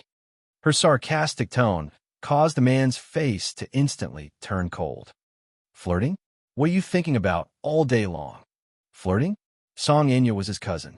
It was just a hug between siblings. So how could she call it flirting if they weren't in public? He really wanted to teach this woman a lesson. Yin Shishir said indifferently, "I don't want to know anything. Who she is, what's your relationship, and what you're doing, I'm not interested." Her cold words were so harsh to the ears. What did he mean by she wasn't interested in knowing? What did she know? What did he know? Muyaja didn't know why she suddenly went crazy. He suddenly thought of something, and the corners of his mouth curled up in a mischievous arc. He asked, "Jealous?" "No. Why would I be jealous?" She calmly denied. Muyaja's smile froze, and his face darkened. Her nonchalant attitude made him really unhappy. "Then what are you angry about? Or, in your eyes, am I not worthy of your trust?" Looking at him, she was reminded of Xiao Yichin's sad face and the frightening scene that happened at the amusement park today. She thought of how the Ferris wheel had malfunctioned and how the two children had almost met with an accident. Then, she recalled the scene of Song Enya and Muyaja hugging. Now that she looked at his face again, she suddenly felt that the scene just now was too glaring. She felt a little sour in her heart. Today is Xiao Yichin's birthday. Even if there's a misunderstanding between father and son, should he just leave the child alone at the amusement park? If this is a punishment, don't you think it's too much? Chapter 471. How could he not know that something had happened to Xiao Yichin? He was Mu Yichin's father. At that thought, Yin Shishir felt a chill run down her spine. "I originally thought that you were a responsible father," she suddenly said. Muyaja was stunned. Her strange words had caught him off guard. She continued coldly, "I don't know what position Xiao Yichin has in your heart, but I'm very disappointed in you." Her words had infuriated him. What did she mean by accusing him without distinguishing between right and wrong? Was it because he had spoiled her too much that she had become arrogant because of that? "Woman, have I indulged you too much?" Although Muyaja tried his best to control himself, he still couldn't stop himself from grabbing her shoulders tightly. His fingers tightened around her shoulders. Her words had undoubtedly offended him, so he sneered, "You have no right to judge what kind of father I am." "No right." Yin Shishir stared at him in a daze for a long time. Her eyelashes trembled slightly, and she suddenly mocked him. This mocking remark was his excessive concern for her. Yes, she had no right. He was right. What right did she have to criticize him? 6 years ago, she was the one who gave up Xiao Yichin's custody, wasn't she? She wasn't a good mother to begin with. She was the one who gave up her child's custody. Therefore, what right did she have to criticize Muyaja for being irresponsible? She had no right to criticize him. She really had no right to do so. Even so, when she thought of Xiao Yichin's heart-wrenching, disappointed expression, her heart ached. "I have no right. Then do you have the right?" Yin Shishir gritted her teeth and said, "I know that I don't have custody of Xiao Yichin. In name, I'm not Xiao Yichin's mother. I was the one who gave up my child's custody. But Muyaja, Xiao Yichin, is also my flesh and blood. I won't cause you any trouble regarding his custody. I'm just disappointed that when Xiao Yichin got into trouble, where were you?" Xiao Yichin got into trouble? What happened? Muyaja's heart skipped a beat. He was confused. What happened to him? "Don't you think it's too late for you to ask now?" she said bitterly. "If you don't know how to take care of him, I can take care of him." The child was still young and insensible. Of all the things he should do, shouldn't the father and son communicate properly? Even if there's a huge misunderstanding, there's nothing that's not clear. Is there a need to leave him there alone? The more she thought about it, the more furious she became. "I don't know whether your heart is warm or not," she said, questioning him. "Today is the child's birthday, but what did you do?" Muyaja only felt frustrated. This stupid woman was condemning him righteously. He didn't care, but he cared about what happened to Xiao Yichin, but she didn't say anything.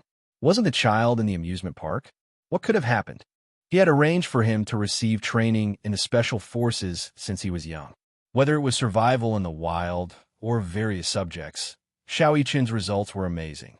That was why he was relieved to leave him alone in the amusement park. Didn't he want to play? Then what would happen if he let the child have fun in the amusement park? Chapter 472. Yin Shir sneered. You said that I don't have the right to ask. Then let me ask you, what am I in your heart? What right do I have? Even if I don't even have the right to ask, what am I in your eyes? You can summon me at your beck and call.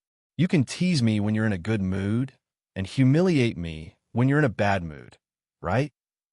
Muyaja said coldly, Shut up. His gaze was as sharp as a knife as it pierced her body. He felt that she was being too presumptuous with her words. Was there a need for her to make such guesses about what he thought of her? Yin Shir's heart turned even colder after being yelled at by him. I originally thought that you'd be cold to everyone, but halfway through her words, she recalled the doting and indulgent side of this man towards Song Inya, and a part of her heart suddenly collapsed. She suddenly felt a little ashamed. Towards this man, she actually had a damnable heart. Now that her heart had given up, it was all over. I'm sorry, I was thinking too much. The elevator doors opened when it reached her floor. She turned around and left without looking back. Back in the ward, she began to pack her things. Yu could not help feeling puzzled when he saw her pale face. Mommy, what's wrong? Why were you gone for so long? Yin Shir did not want him to see the loss of composure on her face as she packed her things with her back facing him. She was very upset and felt a stabbing pain in her heart. Yu and Xiao Qin looked at each other, completely clueless about what had happened. Yu did not have a lot of things, only a small backpack and some personal belongings. Yin Shir walked to Yu's bed and said, Yu, let me take you home. Yu nodded. Xiao Qin sat up nervously when he heard this. He looked at Yin Shir, who had a strange expression on her face, and asked uneasily, Are you leaving? He could not bear to leave her. He should have called his daddy when he was admitted to the hospital. However, for some reason, he did not want to call him. There was anger in it, but more than that, he wanted to spend more time with her. Seeing that she was about to leave, he suddenly felt a little flustered. What? What about me? Muyaja had already entered the ward. Just as he stepped into the ward, he saw the little lads with different injuries on the two beds. His face sank, and he frowned. When he saw Muyaja's call, he opened his mouth and wanted to call him daddies, daddies, but when the word he wanted to call. He did not want to talk. There were some things to this day. It was supposed to be a happy birthday, but now it was like this. He was angry, so he didn't want to talk to him. What's going on? Muyaja asked after a moment of shock. Xiao Qin ignored him, too. Yin Tianyu looked at Yin Shir's expression and then at the man. He was sensitive enough to know that this man must have angered his mommy again, so he ignored him even more. He gave Muyaja a bad review in his heart. Lousy. People who make mommy angry are the worst. Unforgivable. Yin Shir decided to leave with Yu. Yu's injuries were not serious. As his elder brother, Xiao Qin had always been responsible for protecting him, so his injuries were not serious. Chapter 473. Although this child had never called her mommy, that sense of closeness was irreplaceable by the word mommy. Feeling helpless, Yin Shir walked to his bedside and said gently, Yi-Chen, Mom, Auntie is leaving. You have to be well, okay? Little Yi-Chen's heart ached. He opened his mouth, wanting to persuade her to stay, but no matter what, he could not bring himself to do so. He felt that he had no say in this. Xiao Qin lowered his head dejectedly. His eyes were filled with reluctance, sadness, and even attachment. However, the little guy was afraid that Yin Shir would make things difficult for him, so he hid it well. From start to finish, he did not say anything. Yin Shir's heart ached when she saw him in such a despondent state. She wanted to reach out and caress his face, but Muyaja was present. Recalling his words earlier, her heart turned cold. Thus, she retracted her hand, picked up Yu, and left. When he brushed past Muyaja, Yin Tianyu looked at Muyaja with chilling eyes. Muyaja did not turn back to ask him to stay. When he walked to the bedside, he saw Xiao Qin staring blankly at Yin Shir's departure. For a moment, he was so sad that he almost suffocated. Seeing the mother and son disappear from the door of the ward, he couldn't help but flip over and get off the bed. He didn't care about his injured hand and stumbled to the door. But at this moment, he stopped in his tracks. Leaning against the door, he watched Yun Shirshir and Yun Tianyu enter the elevator. When the elevator door closed, it was as if the sky had collapsed. Xiao Yichen mumbled, "Mommy." Tears fell from his eyes in a daze. He kept feeling that her departure had left a huge hole in his heart that couldn't be filled no matter how hard he tried. Muyaja went to the door and picked him up. Looking at his bandaged arm, he raised his eyebrows slightly and asked in a deep voice, "What happened to your hand?" He didn't know what had happened today.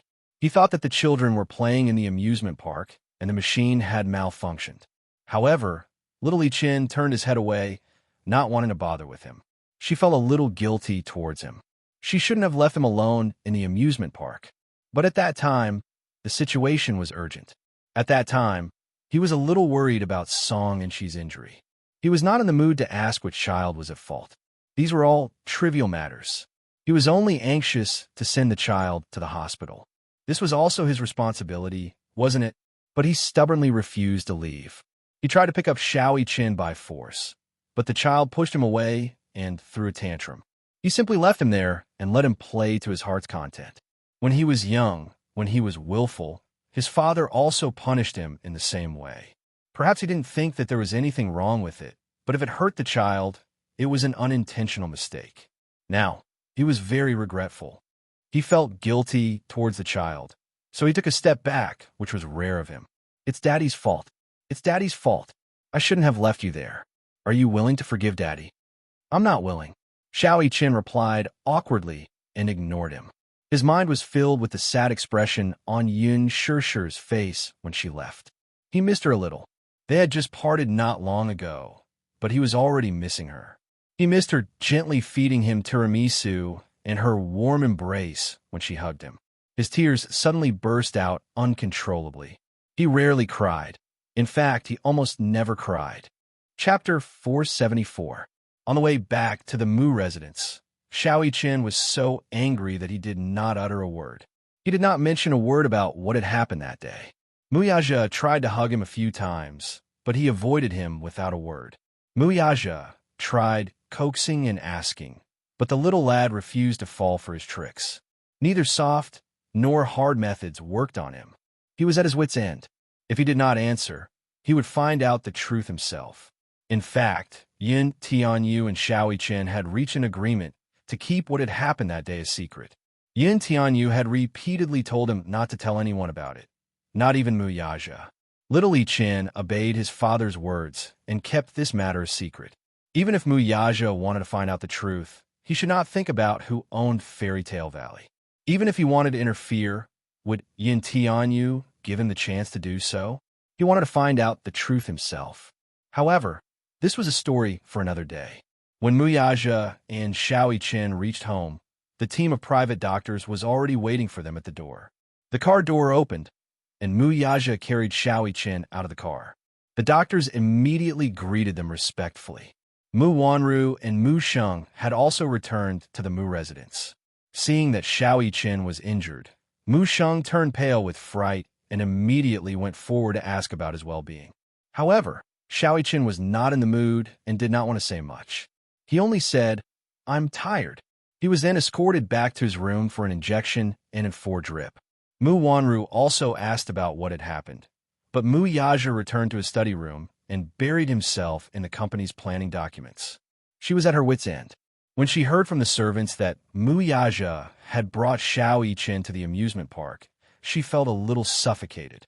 Late at night, Mu Wanru deliberately walked to the back garden and picked up the phone. A man's dejected voice came from the other end. "Miss Mu, I'm sorry. The mission failed." "What?" This was the first thing she received when she picked up the call. Mu Wanru gritted her teeth in exasperation, but quickly suppressed her anger. "Where is he?" There was a few seconds of silence on the other end. Mu Wanru said irritably, "Damn it. Are you all trash? You can't even handle a 6-year-old child? Sorry to disappoint you. Why are you on the phone with me? Where is he?" Mu Wanru asked coldly.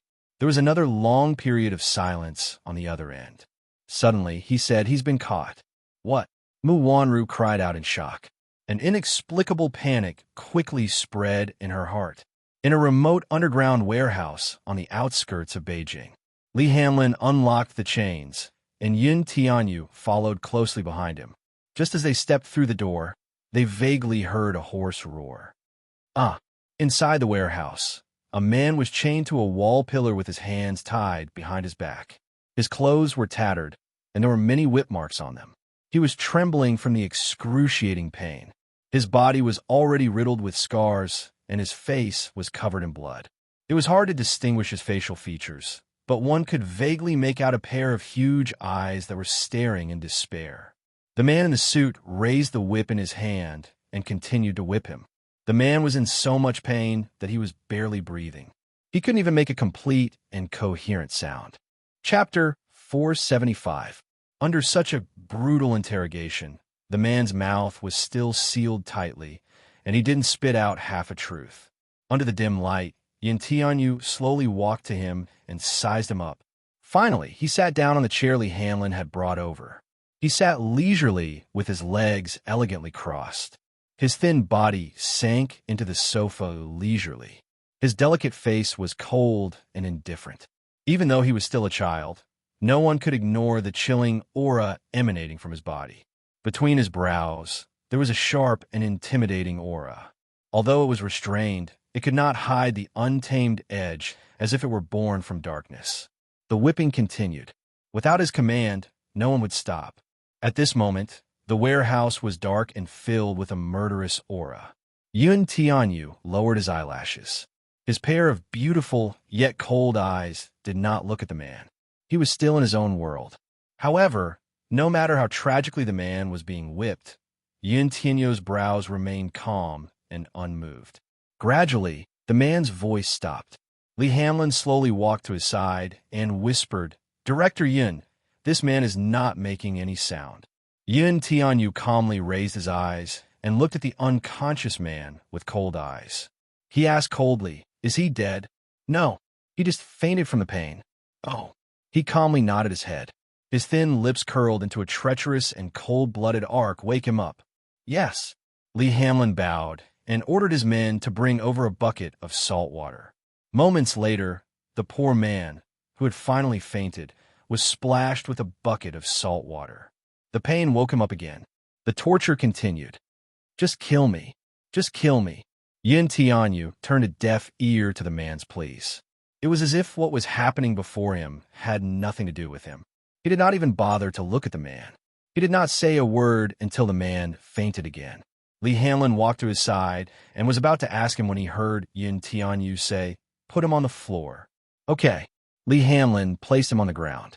Yin Tianyu slowly got up and walked to the man. He kicked him with the tip of his foot. Seeing that the man had indeed fainted, he could not help but frown. "Why are you so stubborn? Looks like he's a professionally trained killer. He's very tight-lipped.